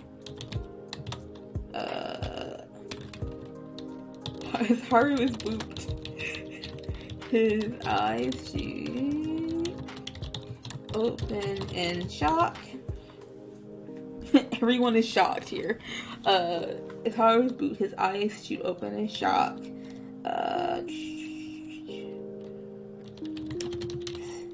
See a shot of. We see a reaction shot of both Aiden and Kiba. I think Kiba should probably mention hers first. That way we can just keep doing the Haru thing. So, Aiden and Kiba, both of them. Everybody is shocked. Both of them surprised. There's like different levels of shock that are going to happen when I end up drawing this, but like Everyone's shocked. That's why I'm slightly worried about writing this thesis story, because like I'm gonna have to figure out some synonyms for some words. everybody can't be shocked, and everybody can't smile heartily. So both of them surprised.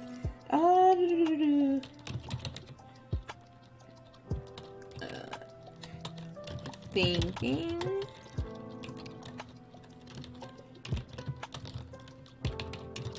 His eyes aren't red. I'll go back and fix that, but his eyes aren't red. Cause Haru has blue eyes. Or like grayish eyes. Cobalt eyes, I guess? I don't know. Let's see, Aiden.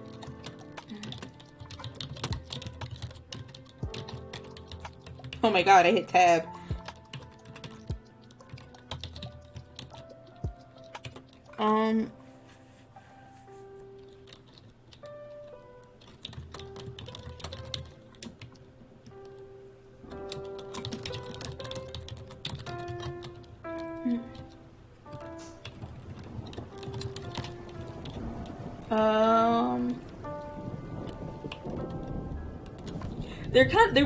They're not exactly blue like Mikhail's, but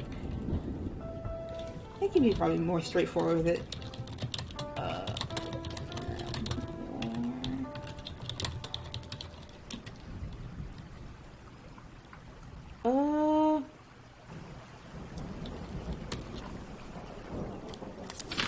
Alright, and then Haru's like, I can't see out of them anyway. Yeah, okay, so this is an important thing that gets established in this chapter, is that Makuhita are born with really bad eyesight, so they can't actually... I'm glad that you are in the creative mood now from watching Extreme. So what I was saying is that this chapter establishes something that I've been wanting to kind of work in for a bit, but I wasn't really sure. Just in general, when it comes to turning, or when it comes to making Pokemon more realistic, like Makuhita are already just like a weird thing for me, because they come with gloves and they've got like an apron pattern, and they're based off of punching bags and sumo wrestlers. So it's like, how do I turn these into animals or creatures that live in the world? So what ended up happening is that Makuhita in Leftovers universe are just like big marsupials. They're like the things on top of Kohen's head are ears, the little like thing that would be normally a bow, but they're ears, or a knot, sorry, is what it would normally be, but they're ears, and he's like a I said this one time and it's so cursed and I should never say it again, but I'm going to. Kohen and the rest of the Makuhita are like big man kangaroos. That's the weirdest shit I've ever said. I'm so sorry. I think that takes second place to Miss Lucille's grits, though. I'm not gonna lie. But they're marsupials. So part of that is figuring out what type of animal. Part of that is figuring out like what type of animal traits like they can have and stuff like that. And because they live in caves and because their eyes are always closed, they've evolved to where their eyes don't start fully functioning until they evolve into Hariyama. And what that does is that causes them to be more sensitive to their environments. Kohen obviously lacks in that a little bit, but like it causes them to be more sensitive to like their environments and stuff. And the older a Makuhita gets, the more their eyes start like functioning a little better. Like it's just a very slow development process for them. Haru's baby, so he's like essentially blind as a bat. Kohen's got like just astigmatism, so he can't see he can't see perfectly. Like it's not perfectly clear, but he can see enough to just see like basic expressions on people's faces. It's just not crisp. But meanwhile, Haru, being baby, is like blind. So he can see a little bit, but not nearly. He can't make out nearly as much. So that comes back later too, because their surroundings, especially with Haru, not Haru, well, Haru too, but with Haru and Kohen having never left their cave before, now that they're outside of the cave, they need to figure out how to scan their surroundings so they can understand what's going on around them. So they're a little irritable or shy. If you're Haru, more shy about approaching new things, because it's like, this is an unfamiliar environment and I'm a vulnerable person. I'm a vulnerable creature. So yeah, they all got Australian. Could you imagine Kohen with an Australian accent? Like, I can imagine Haru with an Australian accent, I feel like, but yeah, oh, that would be really cute if Haru had an Australian accent, actually. God. But yeah, imagine that. No. I hate when it does that. Oh my god, it came back. Alright, so making a blue.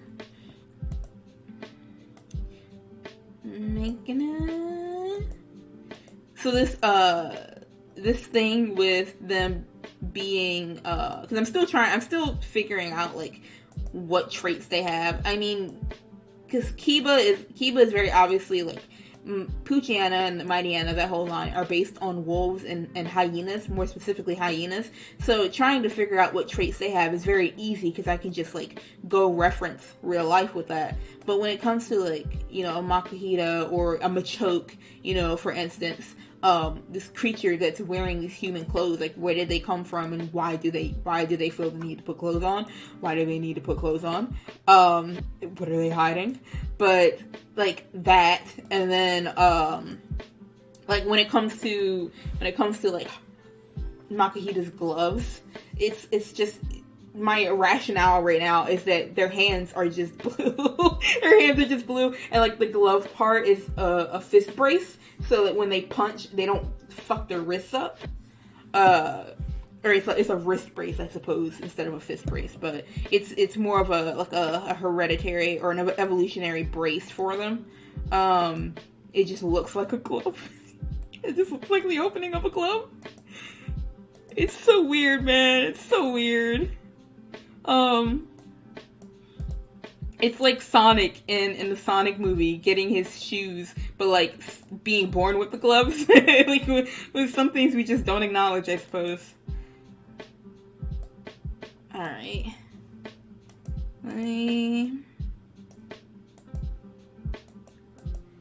Gotta go through and format. Oh, what I was trying to get at is the fact that this whole thing with Makuhita being relatively blind didn't develop until after chapter 9. So there's a part in there where it's like there's a part in there where Kohen very clearly sees that Asadi is upset, and it's like, how can he see that if he's blind? But the rationale is that he's not as blind, and he could kind of feel that she was upset. So the mood took a giant downward spiral, a giant downturn. So it was kind of like, all right, the eye opening thing was just a reaction, but like he could feel it. It's interesting having to go back and as new stuff happens, having to go back and like account for that. Like with Kiba being able to break out of her Pokeball, I had to go back and account for that here and be like, all right, well, you know, she's not going to be in her Pokeball. She's not going to just stay in her Pokeball while everybody's doing everything, because she wasn't supposed to come out until like chapter 15 or something. But having to acknowledge that she can break out of her Pokeball means that we get this chapter focusing on her, which is great. And also means I have to figure out why she can break out of her Pokeball, but like Sammy can't, for instance. So it was just something I did back in chapter 4 for the drama, you know, of her breaking out of her Pokeball and Asadi figuring out that she had a Poochyena and freaking out. But now I have to rationalize it. Okay, so Aiden gets close. It's like, whoa, your eyes! They're pretty. You should open them more often.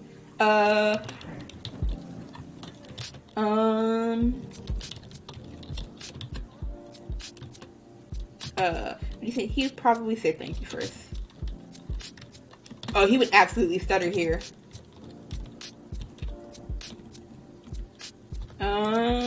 Because it's Aiden.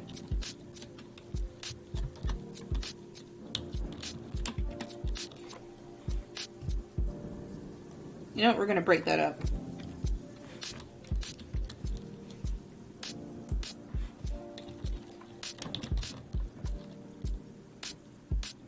I'm glad you got to stop by too. I hope you have a good rest of your night. Thanks for stopping in and keeping me company and giving me some good tips and some good things to include also.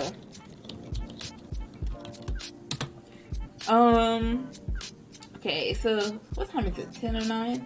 So I think we'll stop this at 11. Yeah, I think we'll stop this at 11. That sounds like a pretty good time. So thanks. Okay, and then he says you should open them more often. There we go. Then more often. Alright. Haru. He would already be blushing. Whoa! No sir, no sir. Oh my god, okay. I don't know how to redo things on here. Should open them more. Okay, my keyboard's acting up. More often. Come on now.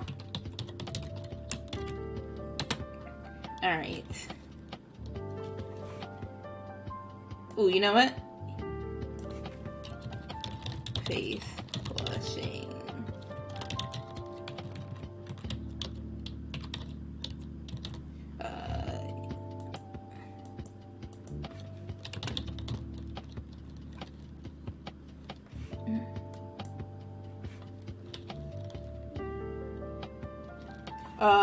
I feel like he should acknowledge that him being able to see. You should open them more often.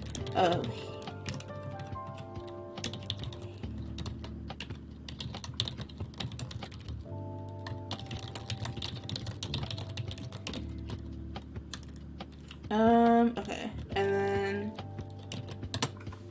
what is Haru's response to this? Haru comments that he can't see out of them anyway, and the lights hurt.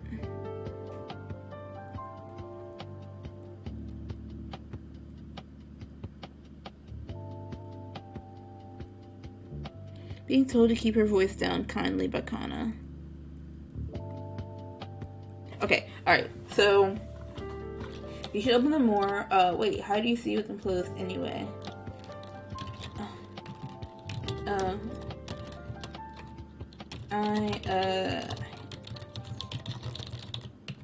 See. And so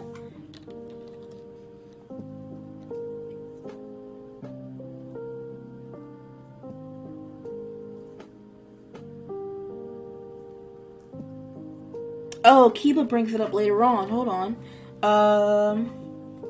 And the lights kind of hurt.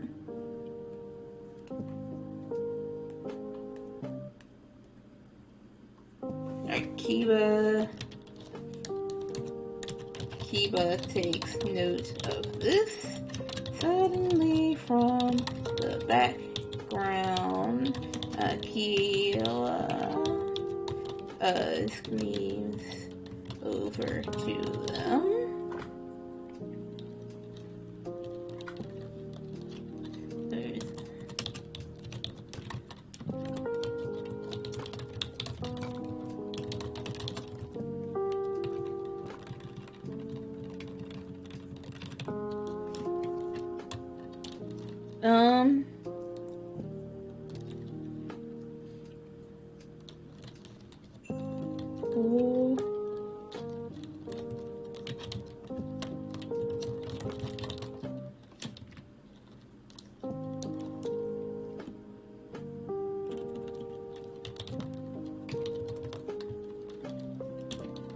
and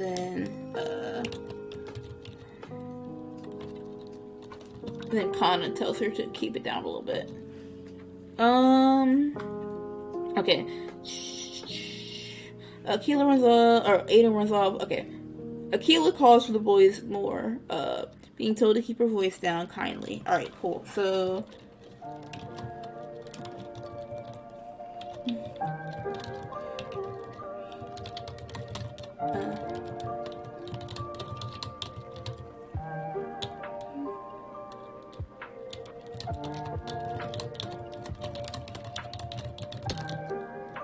keep your voice down. We don't want to be rude to others.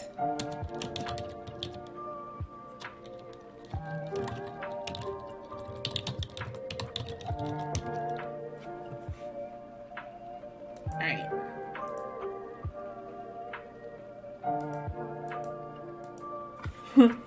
Covering her tail. I kind of like the idea of her covering her mouth with a tail, but I also like the idea of her like looking back. We're gonna do covering her mouth with a tail.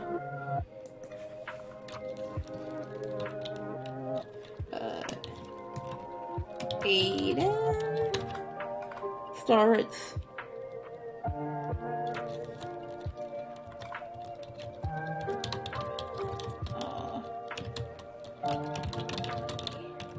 oh yeah.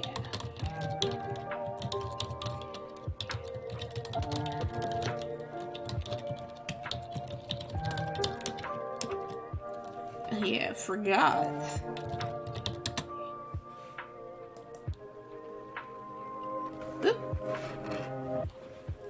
Okay. Alright, so come on guys, what are you waiting on? Shh, remember to keep your voice down. We don't want to be rude to the others. Oh, sorry. Oh yeah, I forgot we were supposed to rejoin everybody. We were supposed to rejoin everyone. Come on guys. Alright. Aiden runs off. Leaving.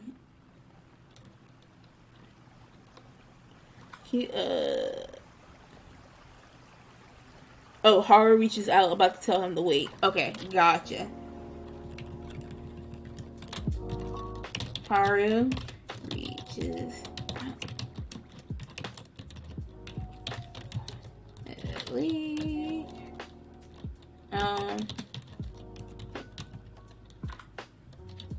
Okay. Aiden runs off and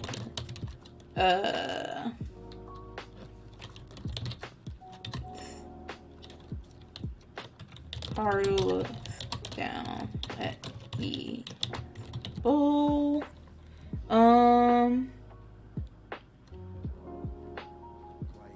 Okay. As Aiden runs off in the distance, Haru looks down at Kiba's bowl. Alright,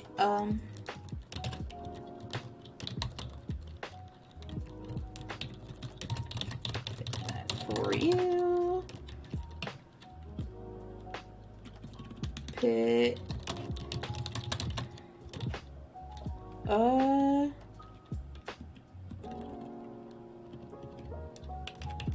Okay, actually, okay. Kiba is going to try and get her bowl herself. Kiba is in the background, trying to grab her bowl. Haru notices and tentatively reaches out.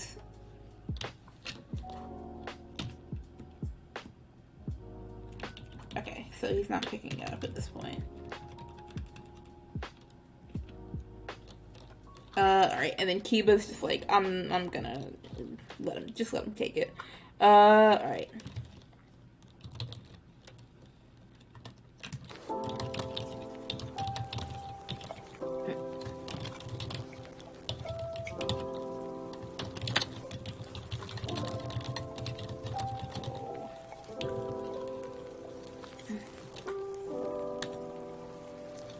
Okay. So, does she give it to him? Alright, now she sits it back on the ground. Brown. No, she stops trying to pick the bowl up. Because she hasn't picked it up yet. To pick up the bowl.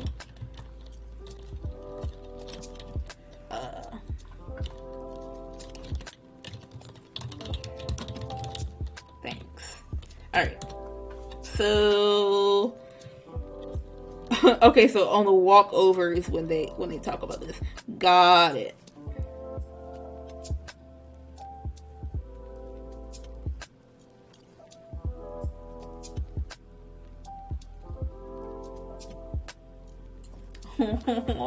Oh, Haru. Okay, so I can get that for you. No, I can't. Alright, cool. Haru picks up the bowl and the two begin walking over. Keeping Akiba would probably be Akiba a bit ahead, but trying not to walk too fast and leave him behind. Trying not to be rude, essentially. Also, I have like something's on my glasses. Hold on. Wait a second. I should just grab my my glasses cleaner.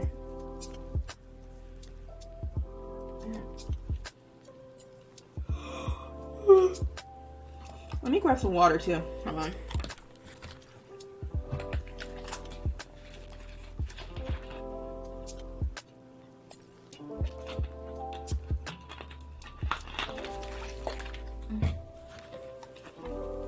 Alright, we're making pretty good progress on this. Like, after the scene is over, there's one more scene and the chapter is done. Which means that once I'm done scripting this, I think I'm going to script the whole arc first. I'm going to script the whole Slateport arc first, and then I'm going to start working on thumbnails, because it has been years since I've had a buffer. So, I think that hopefully that'll be my gift to myself. Maybe I'll do that this weekend, actually, because I was supposed to work on the next episode of Picard Plays, but maybe since it's the 5th anniversary, I'll do it.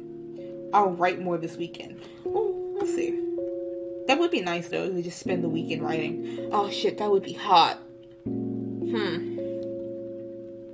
We'll see. So Haru picks up the bowl, the two begin walking over. Akiba a bit ahead, but trying not to walk too fast and leave him behind. It's silent and awkward. Akiba, with Haru looking away, or looking down at the bowl, probably. Down at the bowl, Charlie. Akiba slows her pace a bit until she's walking next to him. So, can't see out of your eyes. Okay, so this is when they have the conversation about the eye thing.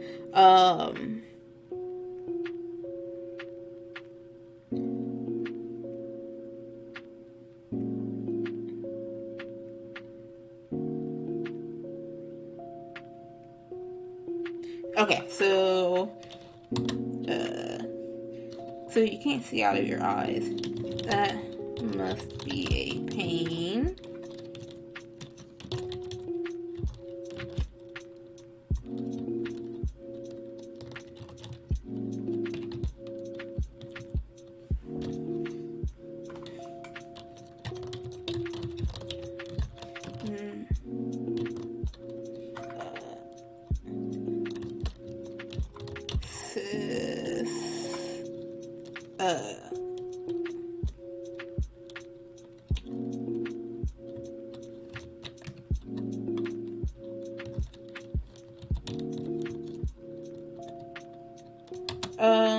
Told me that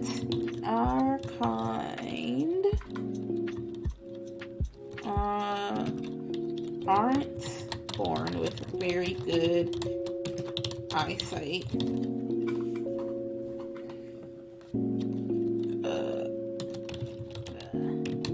Your sis in Hina.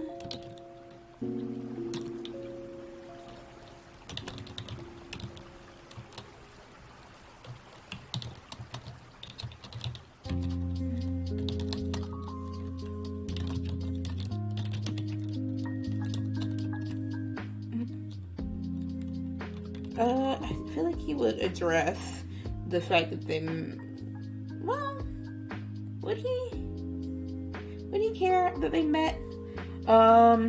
Okay, yeah, my big sis told me that our kind aren't born with very good eyesight.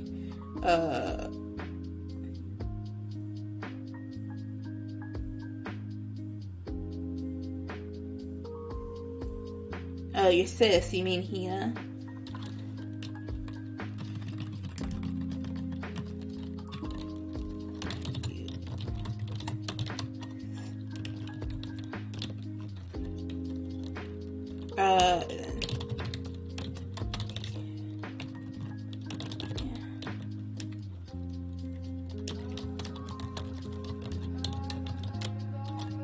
The cave, she's pretty cool. Having a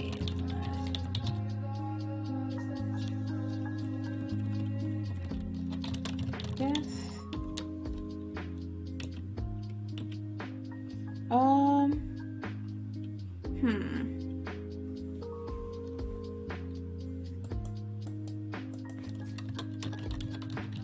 Thing. You big sis Hina? It'd probably be a lot more surprise behind that. Yeah, we met back in the cave. She's pretty cool, I guess. This is where probably the flashback appears behind her. Here behind her, up there, handshake, paw shake.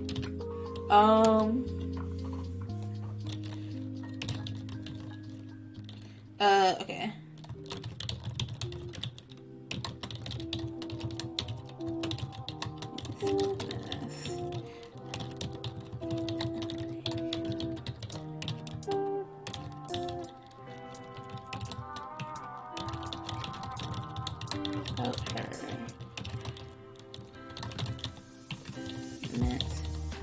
My actual big sis.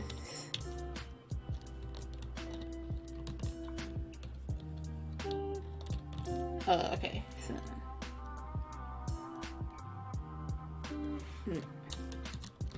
Kiva takes notice that Haru somber expression.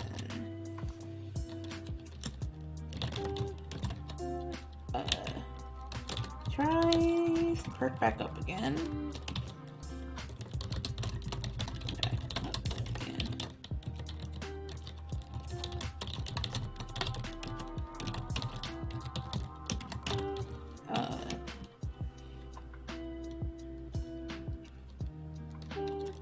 It's supposed to get better.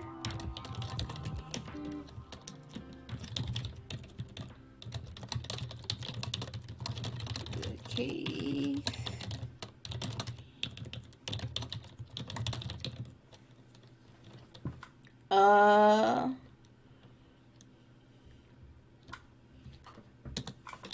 Alright, Kiva genuinely curious at this point.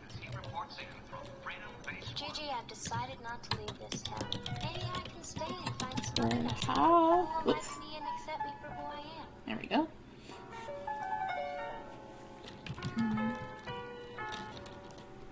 Trusting your spirit, yes. That's Alright, so Kiba asked him how he knows what to touch or how to find things or even how people look if he can't see anything.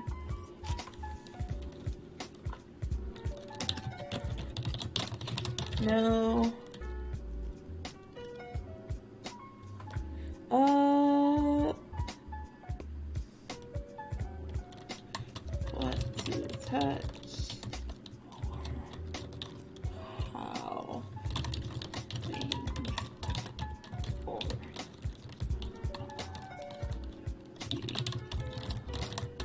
How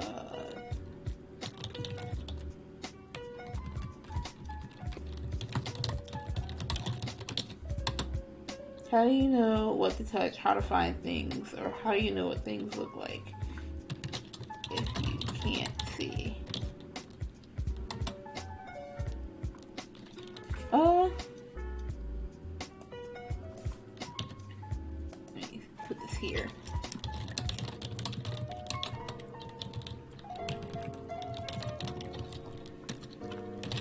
Haru, and then Haru says that,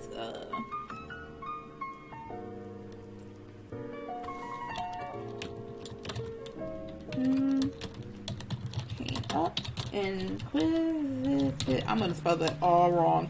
Oh no, I didn't spell it wrong. Good.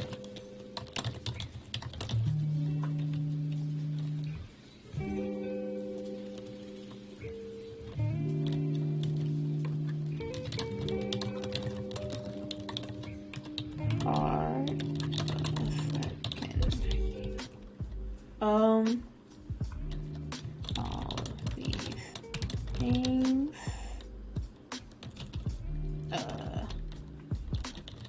under his breath is when he adds, I don't know what,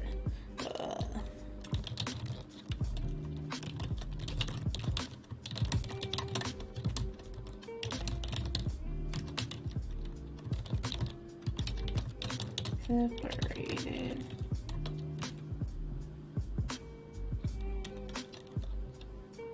All right.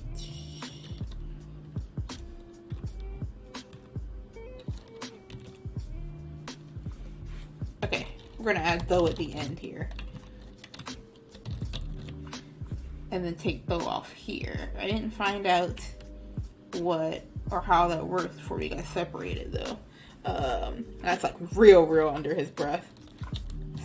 To arrive in front of Anna, who's giving a bath.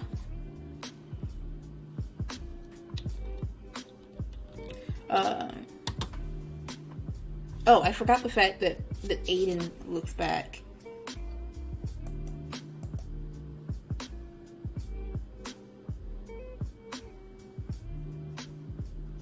Alright, we're gonna put that here. Aiden, he forgot Kiba's bowl and look back to make sure they're alright. Once he sees two talking, he smiles, keeps moving forward. Okay. Ha! Making a lot of progress. Good stuff, good stuff. So I'm gonna bold that. Go ahead and format this real quick. It's 10:32. I do want to finish this scene up before I end up ending it for tonight. I want to say 11, but 10:45. Oh, we'll see. We'll see once I finish this scene is when I'll end the stream. Let's see. I'm gonna make it blue. Makes note of this. I leave in the background. Okay, Akila screens over. Alright. It's a very Solana thing to say.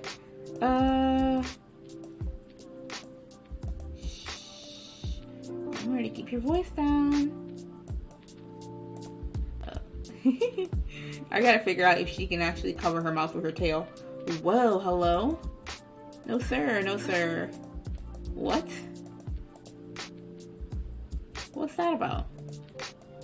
Did I drag something? Oh, I must have hit the tag thing by accident. Okay. Oh yeah, forgot. I'm supposed to be joining everyone. Got it, got it. Poor Aiden just gets easily distracted. I like this little talk that they have. Haru and Kiba. A little bit of catharsis. Well, not really, since Kiba's still absolutely pissed at Cohen. Let's see. Oh, I should have. Well, you know what? No, I was gonna say I should have Kiba bring up that Kohen can't see in their fight that happens later on. But maybe I'll have her think about it. I don't know. Alright, brings up the ball. Oh, okay. Here we go. This is all supposed to be blue as well. So, alright. So you can't see out of your eyes.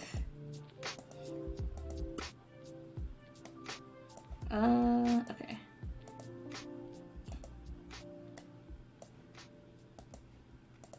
I feel like this might be too blunt. Um,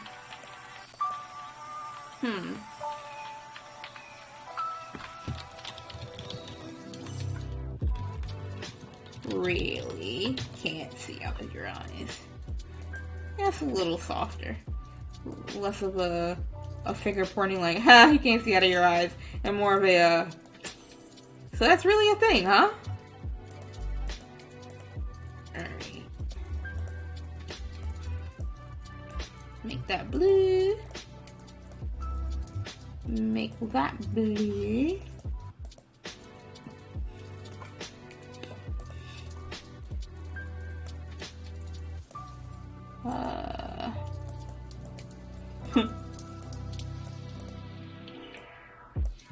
Big sis Hina. She's pretty cool. Realize we forgot to keep this ball, okay? Get that bold. Alright, keep it makes notice. Alright. But it's supposed to get better with age. Well, it doesn't seem to be the case for me. I don't know. Poor baby. Alright, so how do you know what to touch or how to find things, or how do you know what things look like if you can't see? It sounds like a real pain.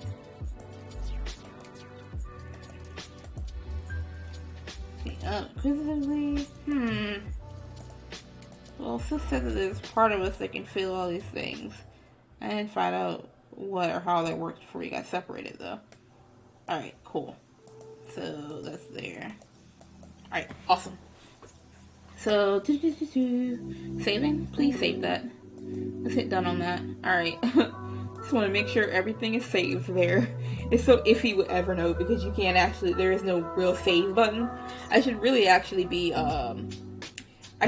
be saving it to an external source, because I had one thing happen where I lost all of my notes in Evernote at one point, like a whole notebook.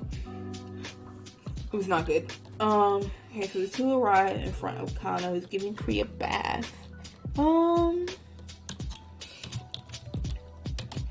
There you two are.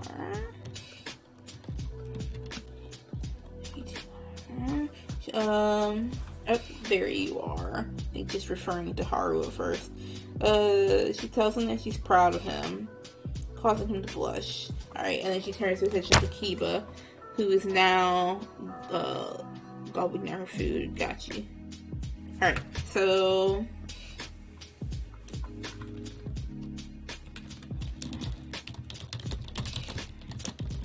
was very nice of you.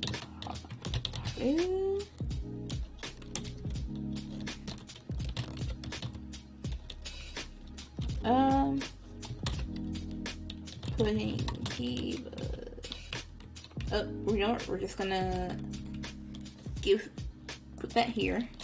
Haru sits Kiba's bowl down on the mat, and Kiba starts taking a few bites.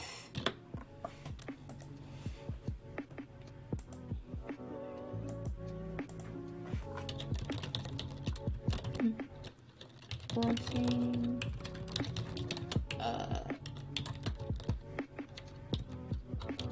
Coyly rubbing. I just say hand behind head. We know what it is.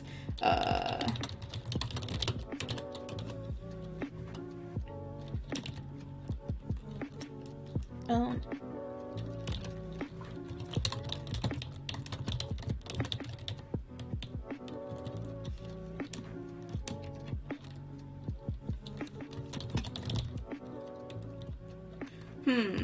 we can say thanks first. Probably just it's nothing.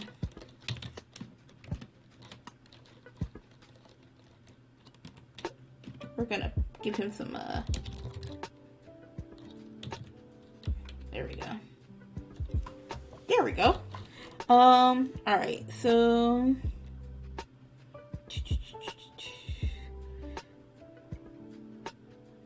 Alright, so Kana turns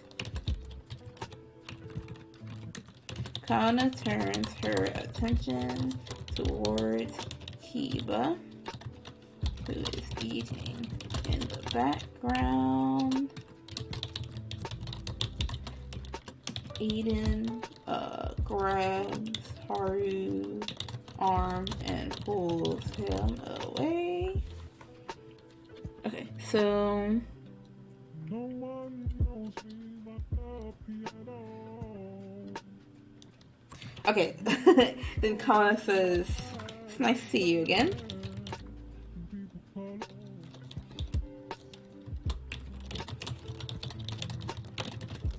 It's lovely to see you again.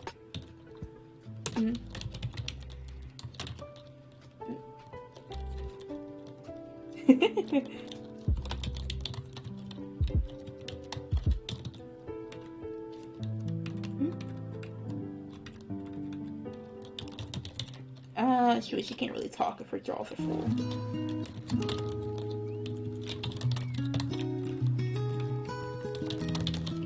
Someone feels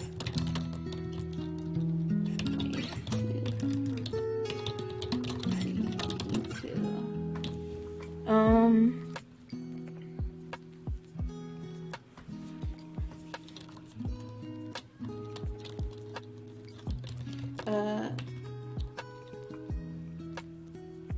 Alright, and then Kana.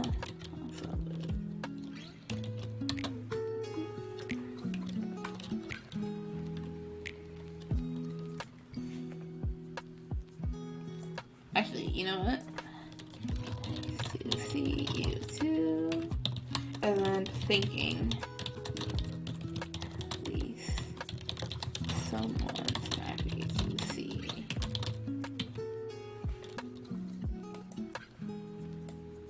We'll put it, at least someone feels that way.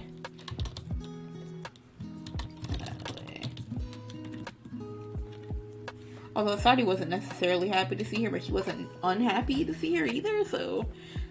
Let's see. Nice to see you too. At least someone feels that way. Alright. So... Kiba just wants to be wanted, y'all. Kiba just wants to be wanted. Alright. Oh my god, wait.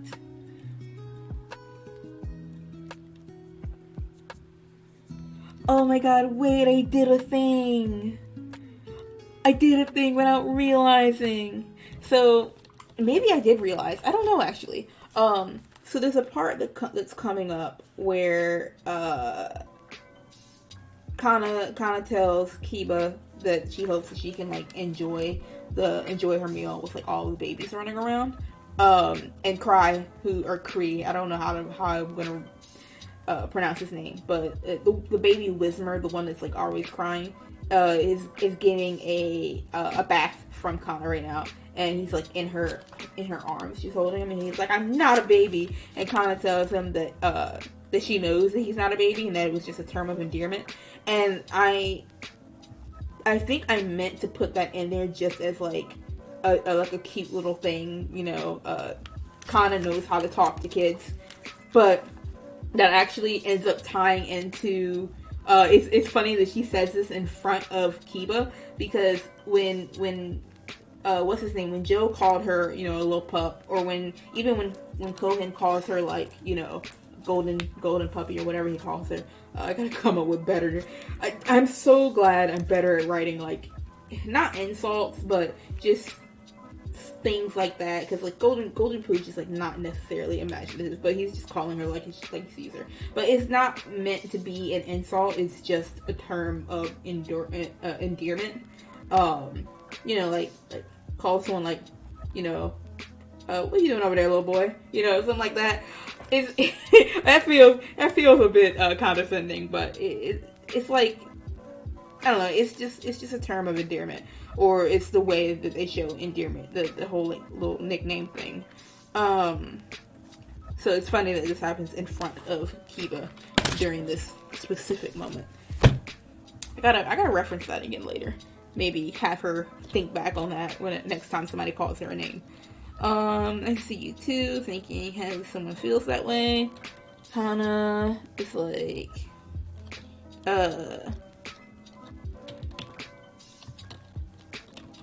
I hope you're still able to enjoy a peaceful meal with all of the babies around. Right.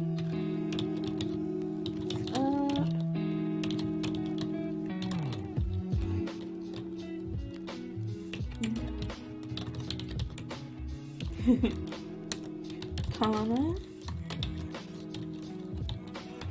licks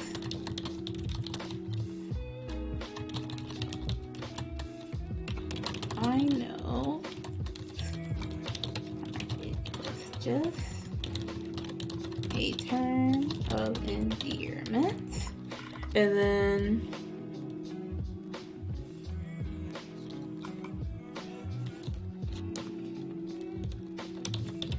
I lift one ear and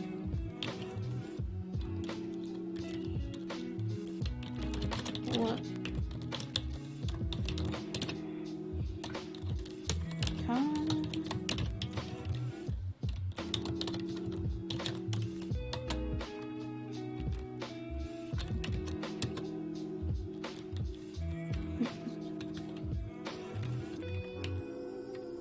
Alright, and then Kana softly in the background while, okay, what is Kiba doing during this? Kiba continues. Kiba smiles, watching. Where was that? Watching while eating.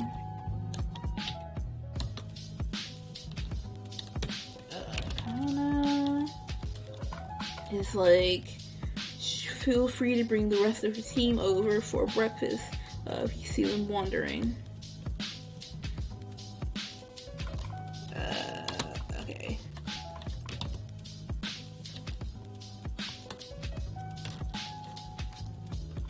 Turning back to Kiba. Please feel free to invite the rest of your team over if you see them wandering. Over breakfast if you see them wandering. Third was say good morning.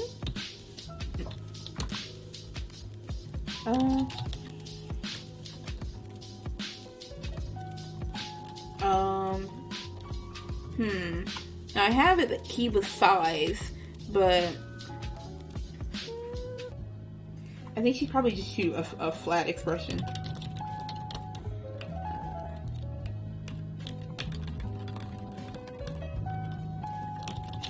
Shoot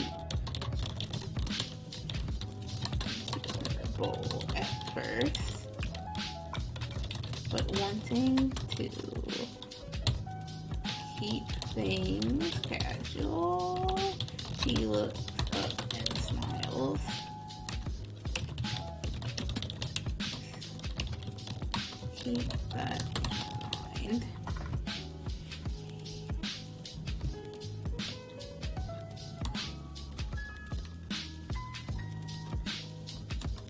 Alright, so then that's when the scene transitions. Alright, cool. So once I finish doing... Let me hit done real quick. Alright, cool. Now let me finish formatting this and I'm going to end the stream here because there's only one more scene left and I'm done with this chapter. But I'm also getting very tired. So I think this is a very good place to stop. Let me just go ahead and do this. We got a lot done. We got a lot done on this stream. Thank goodness. Okay, what was it? Kinda... I gotta watch that in this Lucio part back again. That shit was so funny. What time? Alright, blue. Go ahead and format it. I really should be formatting more as I go, but I think you can see that I was kind of getting into the flow of things, which I feel like I couldn't quite do last time because I had such a long preamble, but this time around I'm very pleased with the way things have turned out as far as like the progress that was made, because writing the script is essentially the hardest part for me of just creating chapters in general. Once I have the script written, then everything else flows from that, which is why I want to get the entire Slateport arc script written out for each chapter first before I start doing any thumbnailing or anything. So hopefully I can do that this weekend. Alright. Kiva, I'll keep that in mind. I'm gonna leave that not blue for now because I don't want it to like switch colors when I do that. Alright, so we got a shit ton done. We went from here. Pretty long script. We went all the way from here to down here. So much got done on this stream. I want to thank you guys for tuning in and everything. Let me go ahead and set this up. Make sure it is okay. Alright, cool. So yeah, want to thank you guys for tuning in. Again, we got a whole lot done this stream. I'm very happy with how everything turned out. I don't know when I'm going to do another one of these. I'm kind of thinking about making it like a Writing Wednesday kind of thing, because I like the alliteration. But yeah, it's enjoyable as usual. I'm not sure who all is left, but it says I still have like 5 viewers. So to all of you guys, I hope you have a good night. I hope you're staying safe, staying in the house. And yeah, I will see you next time, whether that's for an episode or for a stream or whatever. But yeah, I'll see you next time. But until then, it's going to be Dasia Doodles signing out.